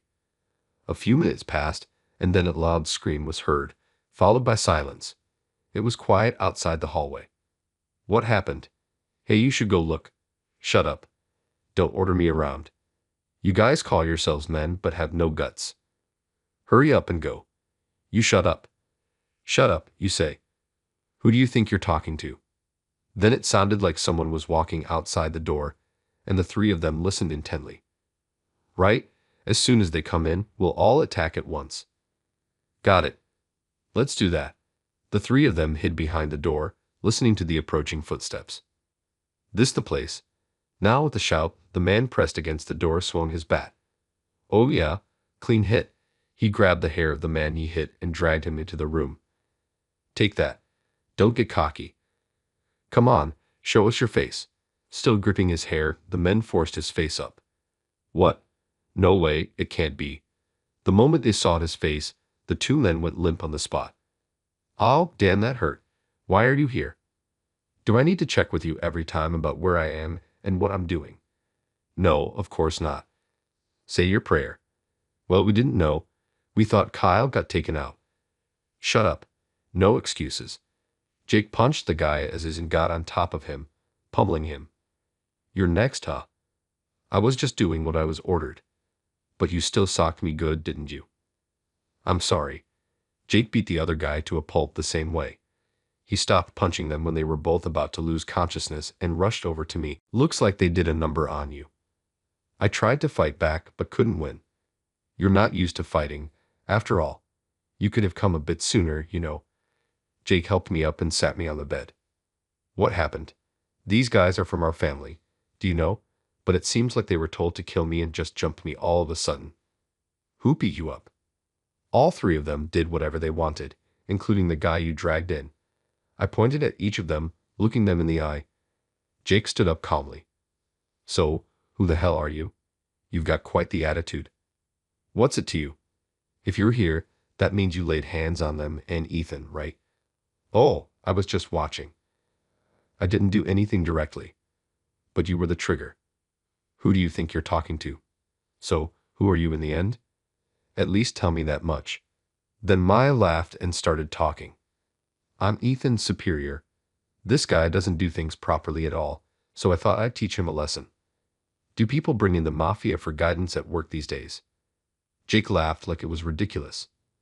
So, can I go home now? You really think I'm going to say that's fine? I didn't lay a hand on him. That attitude pissed me off. Don't get cocky, you couldn't do anything yourself, so you got the mafia involved. Isn't it your fault, huh? Isn't it wrong to not listen to your boss just 'cause she's a woman? Don't tell me you mean not going to the hotel. Of course, a boss's orders are absolute. You know, you're really messed up in the head, aren't you? You can say that. I'm a boss and no one at the company goes against what I say in the first place. How does someone on just the sales team have that much power? Well, you've seen this much, so I'll tell you. What is it? Those guys came on to me just wanting my body, so I used the mafia to threaten them. Huh. In other words, I got leverage on them. That's why no one can defy me. So you've been firing people you don't like that way. That's right. What's wrong with that?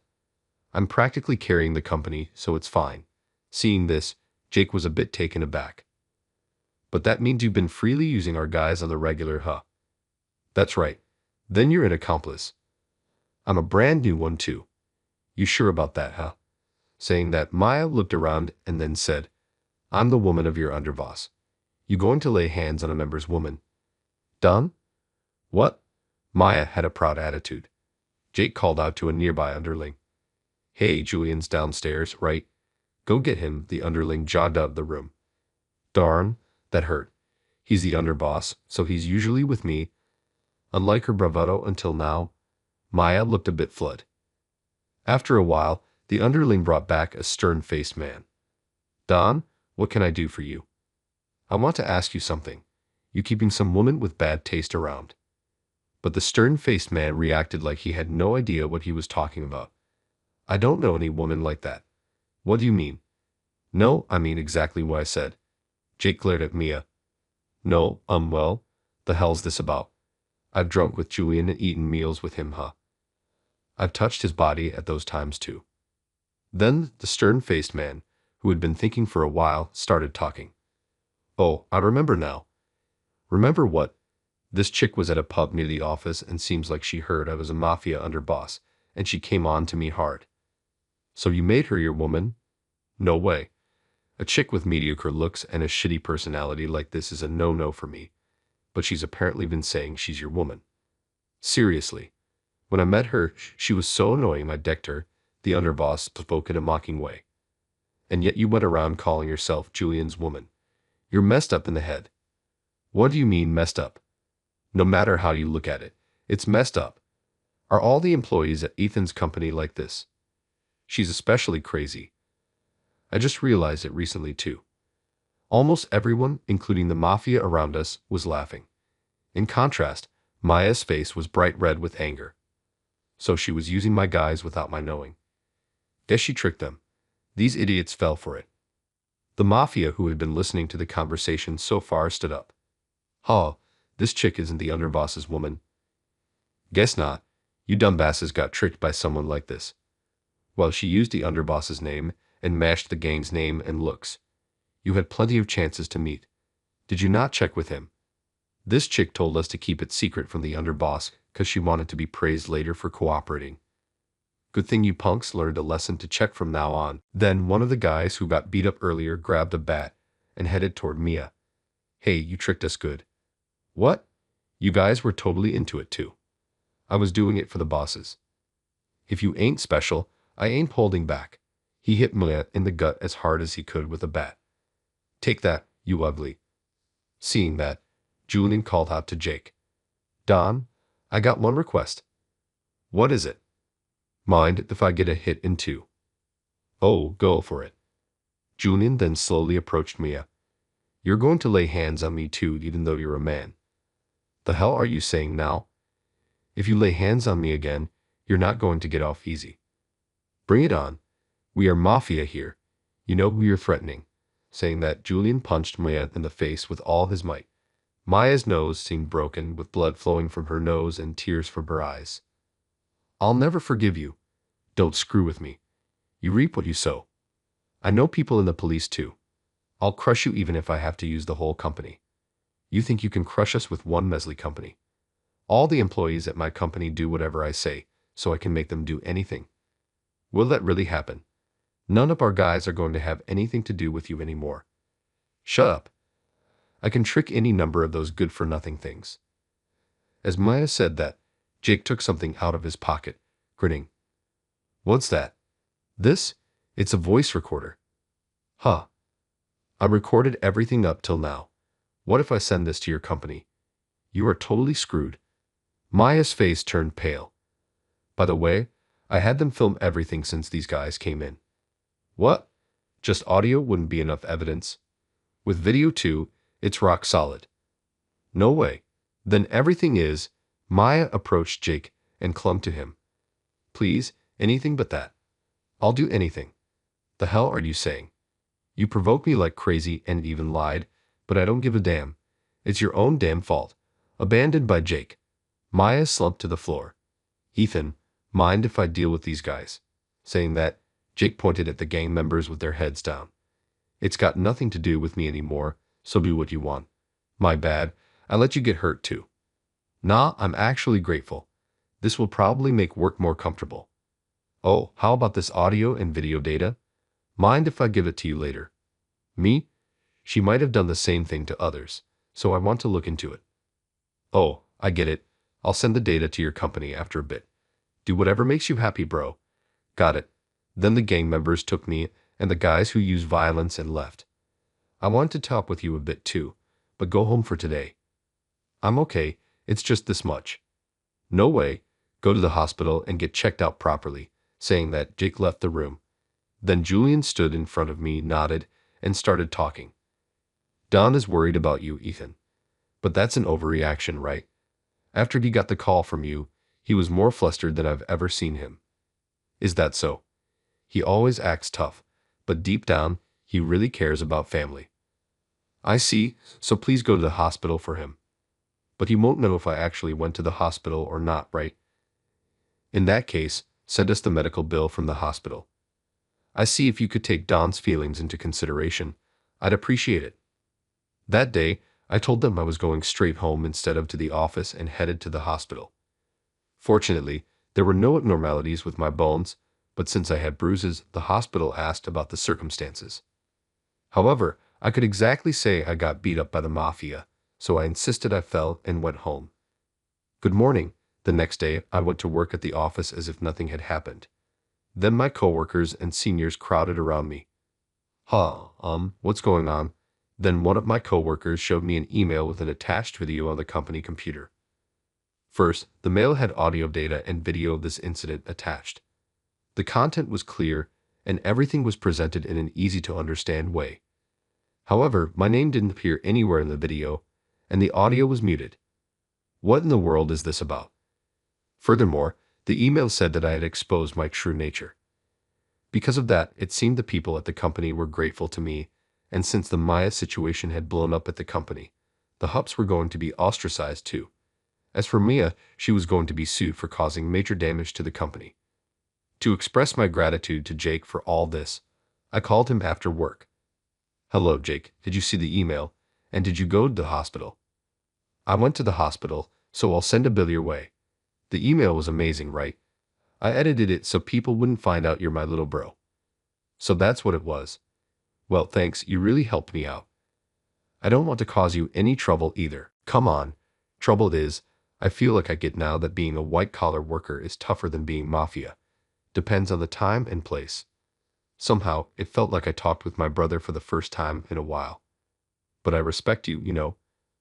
Actually, there was a time when I didn't want to become mafia. Is that so? But I couldn't say that, and just silently listened to what Dad said. Yeah, but you properly stated your opinion, and stuck with it, even if it meant getting disowned. That's true, I always thought that was so cool of you. I'm glad you thought of me that way. Yeah, I'm genuinely proud to have you as my little brother. Thank you. This must be some kind of fate. Let's go out for a meal sometime. That's going to be your treat then, right?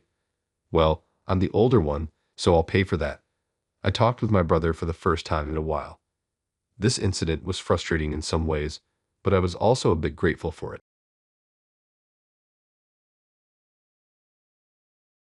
The view from the plane headed to Hawaii was breathtaking, but I never expected that my ex-girlfriend from middle school would be sitting next to me.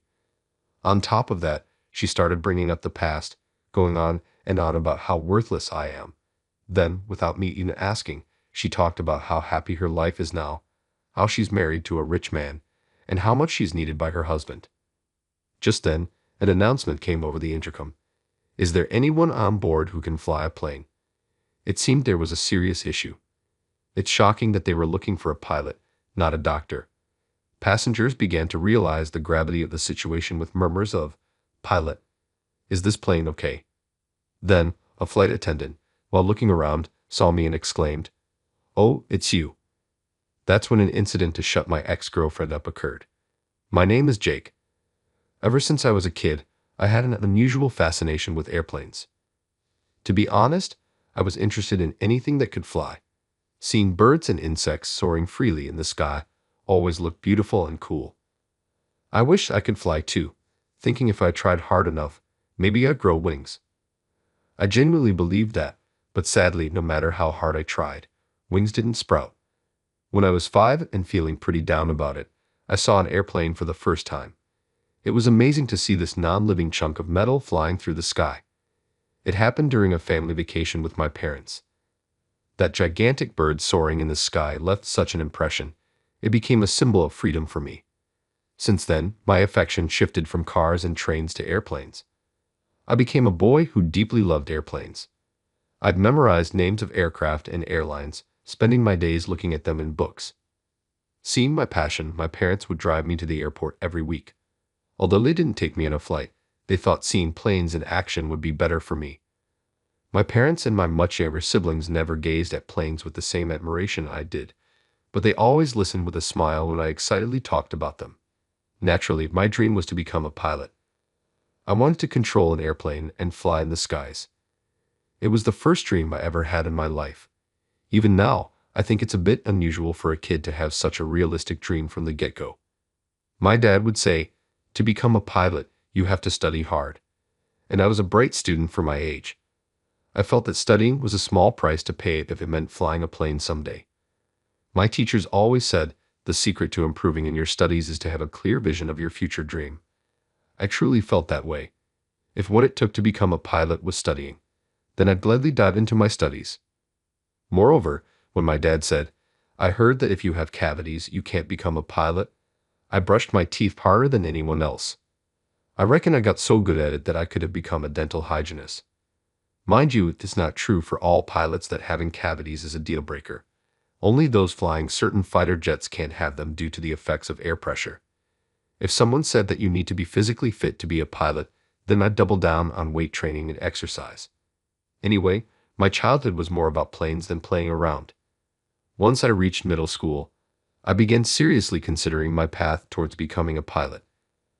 I believed that without attending a reputable high school or college, I wouldn't be able to fly an airplane. So I continued to work hard in both my studies and physical activities. During middle school years, I was also concerned about my friendships. I made an effort to get along with everyone, trying not to make unnecessary enemies.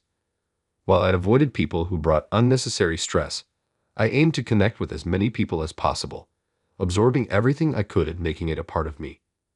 Though it's a bit embarrassing to say, I was relatively popular among girls. Getting attention from girls became more frequent, and honestly, it felt good. Guy friends would ask how I got so much attention from the girls, but since I wasn't studying or exercising to be popular, I couldn't give them a satisfying answer. Amidst all this, a girl confessed her feelings and wanted to date me. Her name was Susan. She was the most beautiful girl in our grade, popular among both students and teachers. Being approached by such a beauty, I was over the moon and couldn't find a reason to refuse her. I said yes without thinking seriously. It was my first time dating a girl, and I had no idea that Susan would be so much trouble. She became upset whenever I talked to someone, male or female, who she didn't know. I'd often buy her something just to improve her mood. She demanded things like deleting contacts of the girls from my phone and expected immediate replies to her texts. She was incredibly self-centered and seldom thought of others. Out of the blue, she'd say things like, "I want you to be my ideal boyfriend," and this cut into my study and exercise time. She insisted, "You should spend every weekend just for me. Oh, and you're paying for our dates. Of course, it's terrible to make your girlfriend pay." Such demands were too much for a middle school student. Over time, being with Susan felt increasingly suffocating. One summer during middle school, my father tragically passed away in an accident.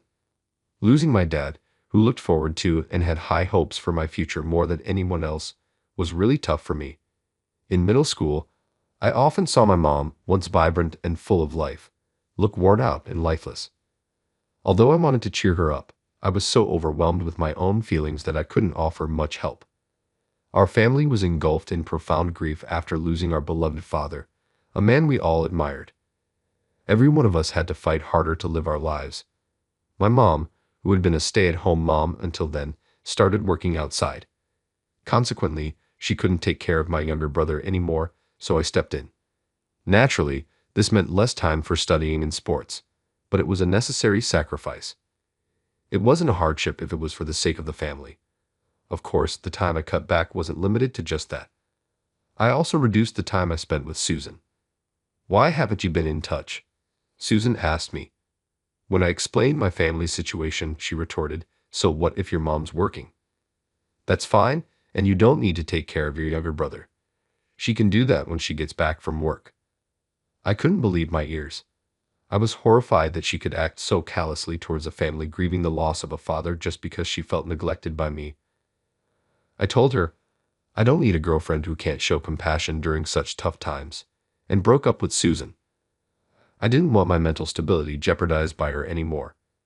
However, later at school, the story had twisted into Susan dumping me.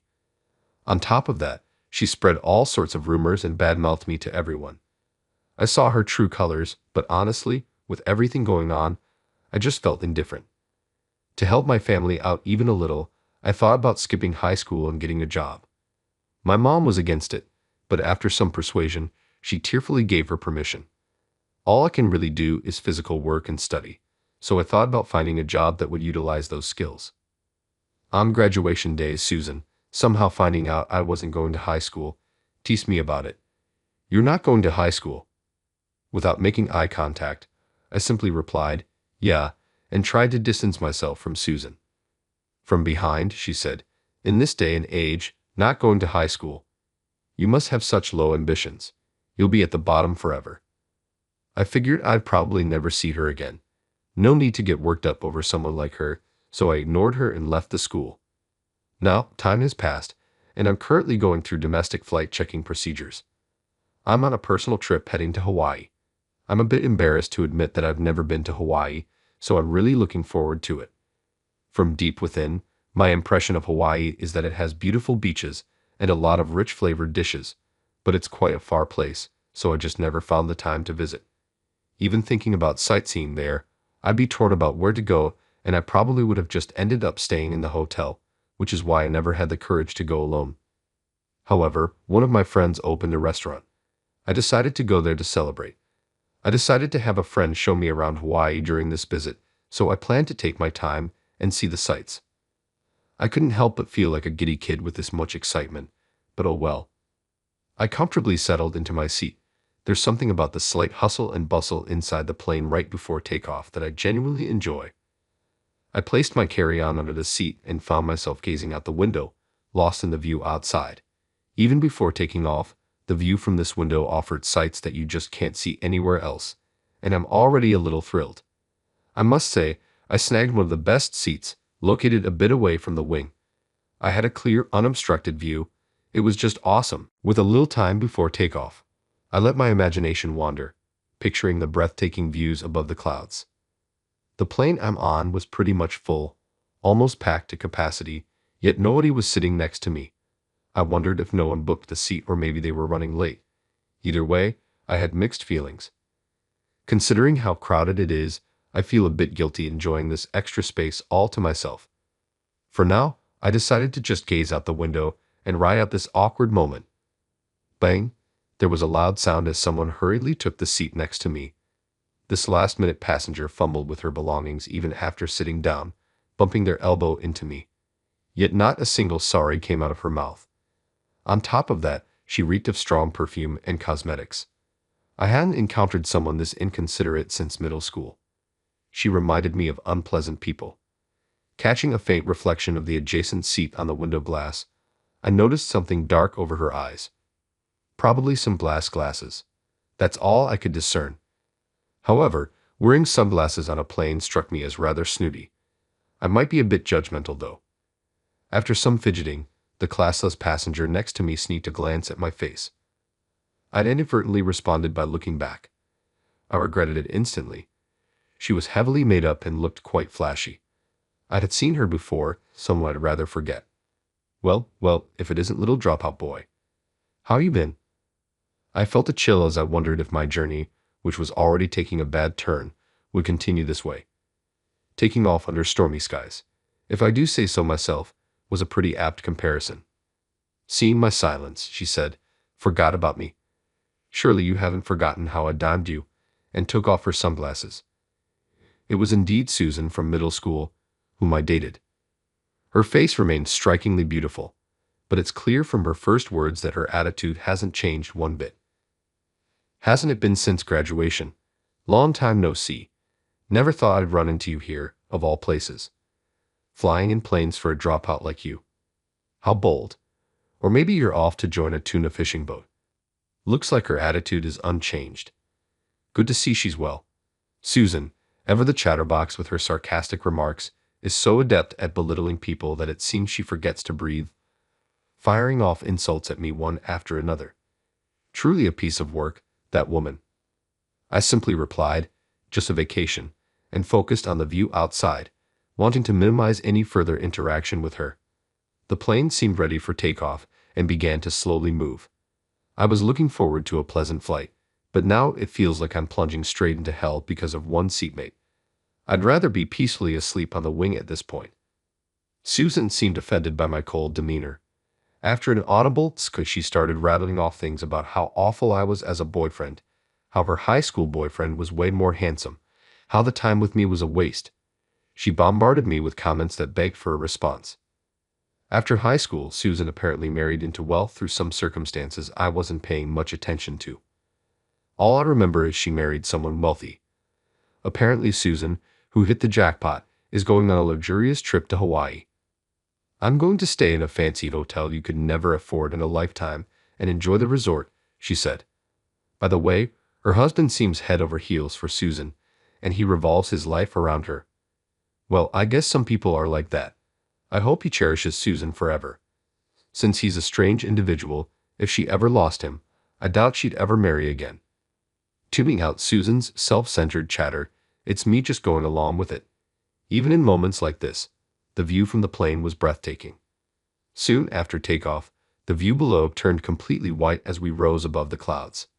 No matter how bad the weather is, if you wait a bit and rise above the clouds, a bright blue sky always shines. The beautiful blue sky always sits above the clouds, peeking through gaps to see the ground below. But I wonder, when will these neighboring clouds clear up? People like you, the lowly ones, rarely get the chance to fly, so this view must be unique to you, she mockingly says, not missing a beat.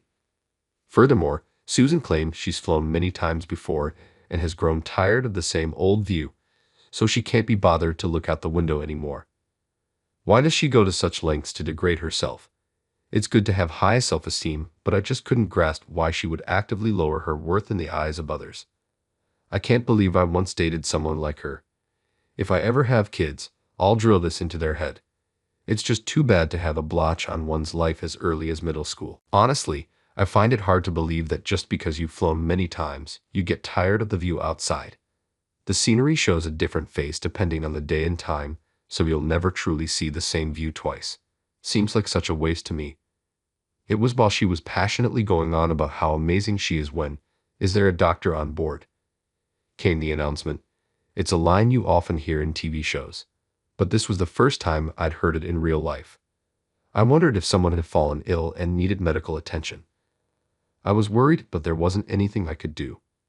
I decided to wait quietly, but the airhead next to me had a different idea. "Wait, what's going on? It's like something straight out of a drama. What's got this woman so riled up?" Such behavior, especially when someone on board might be seriously ill and in need of a doctor. I knew it. She definitely has a few screws missing. With those thoughts as I scanned the plane, another announcement came through. "Is there anyone on board who can pilot this plane?" Even I was taken aback by that one. When the announcement was made that a doctor was needed, passengers were a bit restless. Not as much as Susan, though. But when they called for a pilot, the cabin truly erupted in commotion. Is this plane even okay with a pilot like this? And does the pilot need a doctor? Voices calling for the flight attendants could be heard throughout the cabin. It's understandable. First needing a doctor, and then the pilot. Something must have happened to him. Susan's face grew increasingly pale, and she began to panic. What the heck? Is this plane going to crash or what? Why does she say something unnecessary? Mentioning a crash in a situation like this could cause a full-blown panic in the cabin. That's why I dislike people who can't read the room. Unsurprisingly, a flight attendant hurried over to Susan, who was loudly using the word crash. "Mom, nothing of the sort will happen. Please wait in your seat." Susan was arguing with the flight attendant, but the attendant skillfully urged her to sit back down. Then the flight attendant looked at me. "Are you by any chance Jake?" I locked eyes with her and asked, "Oh, is it that serious?" "Oh, thank goodness you are here. I'm truly sorry to ask, but can you help?" "I see. It must be a big deal considering she's gone this far. Maybe what Susan said isn't entirely wrong." I nodded in agreement and stood up from my seat. "What are you doing? If you're just going to be in the way, better sit here and shake in your boots. The pathetic one here is you, Susan." I almost snapped back but managed to hold my tongue. The flight attendant asked, "Is she with you?" To which I firmly denied. "Just an old acquaintance.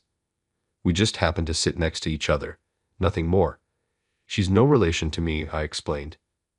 I wanted to head to the cockpit right away, but Susan gripped my arm tightly and wouldn't let go. "Where do you think you're going in this situation?" Even though I asked her to let go, Susan showed no intention of doing so. I was wondering what to do when the flight attendant intervened. "Ma'am, I apologize for the inconvenience, but Jake is one of our pilots. There's an urgent matter he needs to attend to," she said, exerting a polite yet forceful pressure to detach Susan's hand. "You're the pilot," Susan said, eyes wide in surprise. I replied with a simple yes and headed to the cockpit. Around the cockpit, a group of flight attendants had gathered and were visibly alarmed. I learned that both the captain and the co-pilot were showing symptoms of food poisoning. By chance, there was a doctor on board who was examining the two. However, they showed no signs of recovery, and their symptoms were getting worse. Therefore, it became clear that piloting the plane under these conditions would be challenging, leading to an urgent announcement from the cockpit. Acute gastroenteritis can strike out of the blue, so perhaps it was unavoidable. But for both of them to get gastroenteritis, that's either incredibly bad luck or a miracle. The odds seemed pretty low. Many familiar faces were around the cockpit, and when they saw me, they said, "Wow, how lucky that Jake was on board too." Both pilots having gastroenteritis, a doctor happening to be on that plane, and even a pilot being present. It feels like I've used up a lifetime's worth of luck just on these astronomical odds. According to the doctor, the co-pilot's symptoms seemed milder than the captain's, but he was just barely able to hold a conversation. However, he seemed really rough, with sweat on his brow. I managed to get in touch with the control tower and took my seat in the cockpit. The tension and excitement never get old. Having passengers on board brought immense pressure upon me. When I first started flying, the thought of having the lives of passengers in my hands made me so nervous I felt like throwing up. But at the same time, there was a breathtaking view that only pilots get to see, a beautiful scene that passengers can't quite experience from the cabin. The warm rays of the sun lit up the surroundings, and even the thick clouds below looked like a beautiful backdrop.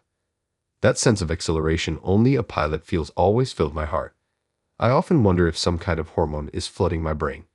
Being here is pure joy, well, for me at least. I once mentioned this to a flight attendant and was immediately dismissed as weird. I feel bad for Susan. She never experienced such a sight and still got tired of it.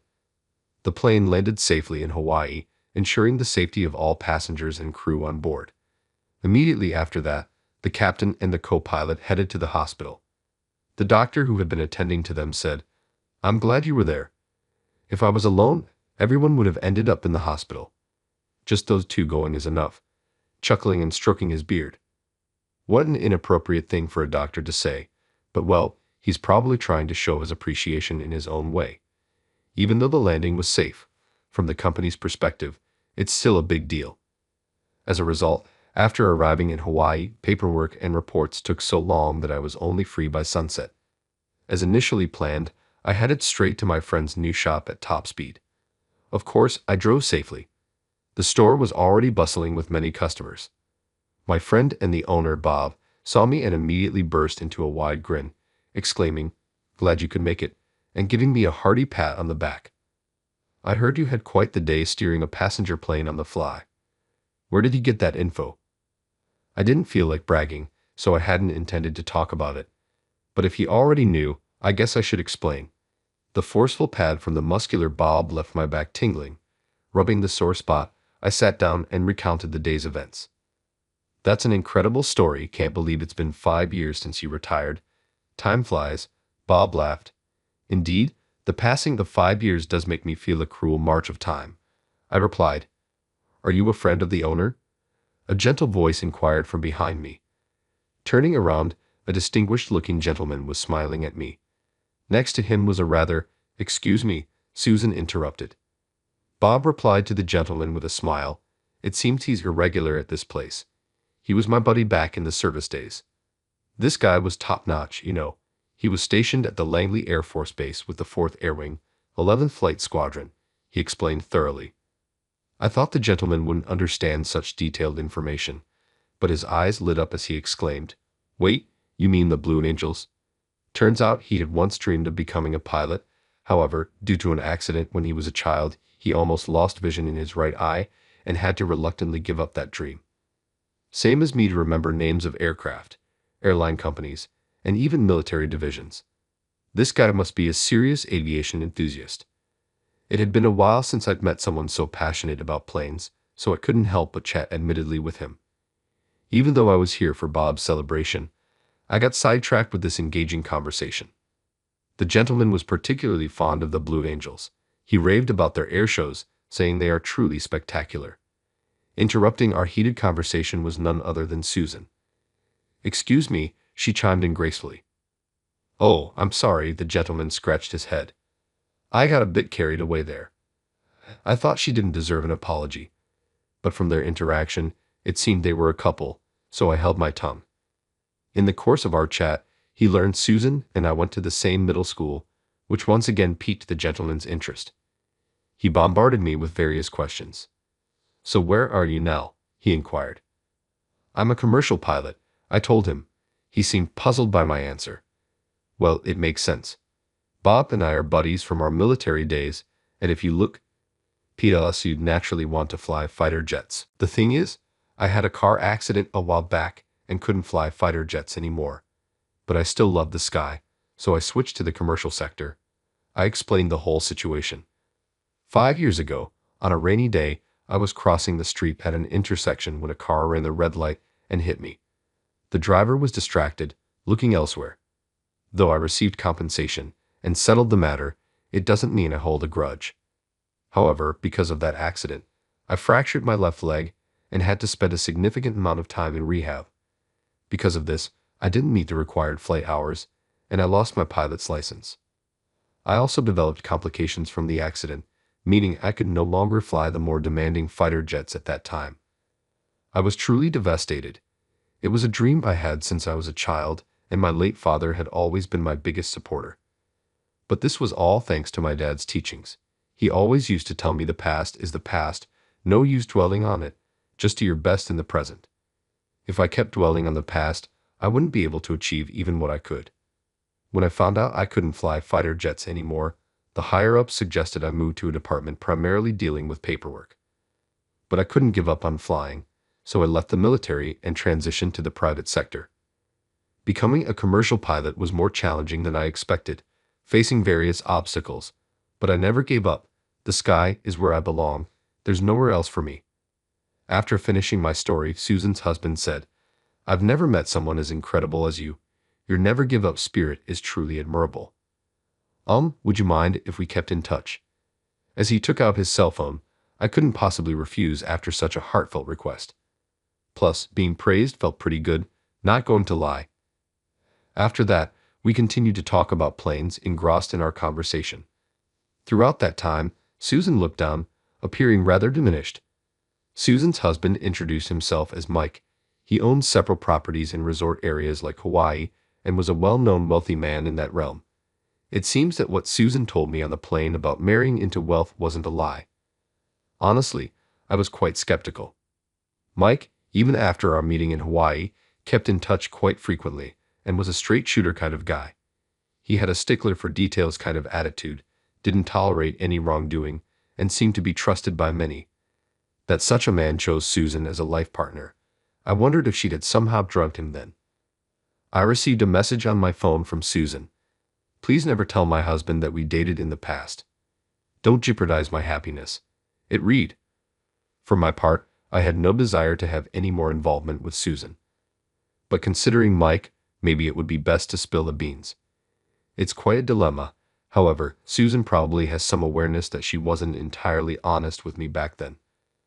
I doubt her character changed just because of that plane incident, but she likely played her cards right to marry into money. If she went to those lengths, I guess I shouldn't be the one to ruin it. Although it's quite comical when I think about it. But to be honest, even if I don't tell Mike about Susan's true nature, sooner or later, he'll see her for who she really is. Until then, I hope he enjoys the happiness he has. I replied with a simple "understood." After that, I received no further messages from her. It seems Susan will continue to hide her past from her husband. In other words, she probably can't live any other way now. She likely lives in fear of her past and those she harassed being exposed. That's the responsibility and consequence of her past actions. The past never truly goes away. Some time had passed since I traveled to Hawaii. I happened to bump into Mike at the airport, but the Mike I saw there looked considerably thinner and appeared quite worn out. When I spoke to him, he said that he and his wife Susan had divorced some time after the incident in Hawaii. A friend of Susan's visited their home due to work commitments. Mike was at home thinking not to disturb the two. He was working on his computer in a room next to the guest room.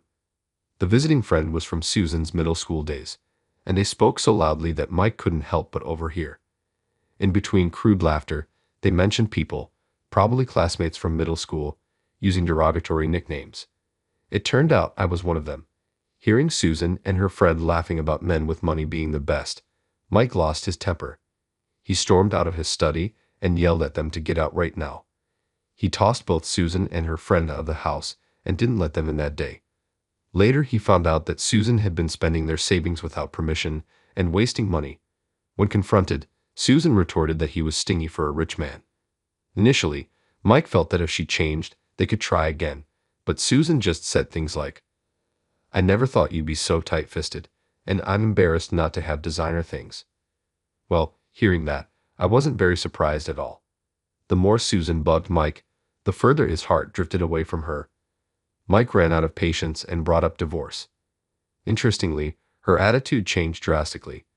She began saying things like she didn't want to split and that it was just a play on words. Did she think he wouldn't consider divorce? Up to this point, it seemed her mind was really only focused on herself. When Mike threatened to take her to court with a lawyer because of her persistence, she reluctantly signed the divorce papers. They continued to have disputes over the division of assets, but Mike said they finally settled everything recently. Mike sighed. "I thought she was a wonderful woman, but I never expected her true nature to be like that." I wholeheartedly agreed. It's not about appearances. While it's understandable for good-looking people to be popular when young, as adults, being with someone whose personality doesn't mesh becomes a pain, regardless of their looks. After divorcing Mike, Susan went back to her hometown and is now living with her parents. Being a stay-at-home wife before, she's having difficulty finding work, and she's living modestly, especially since she's being asked to pay back the money she squandered. What goes around comes around. I believe it's not just with Mike.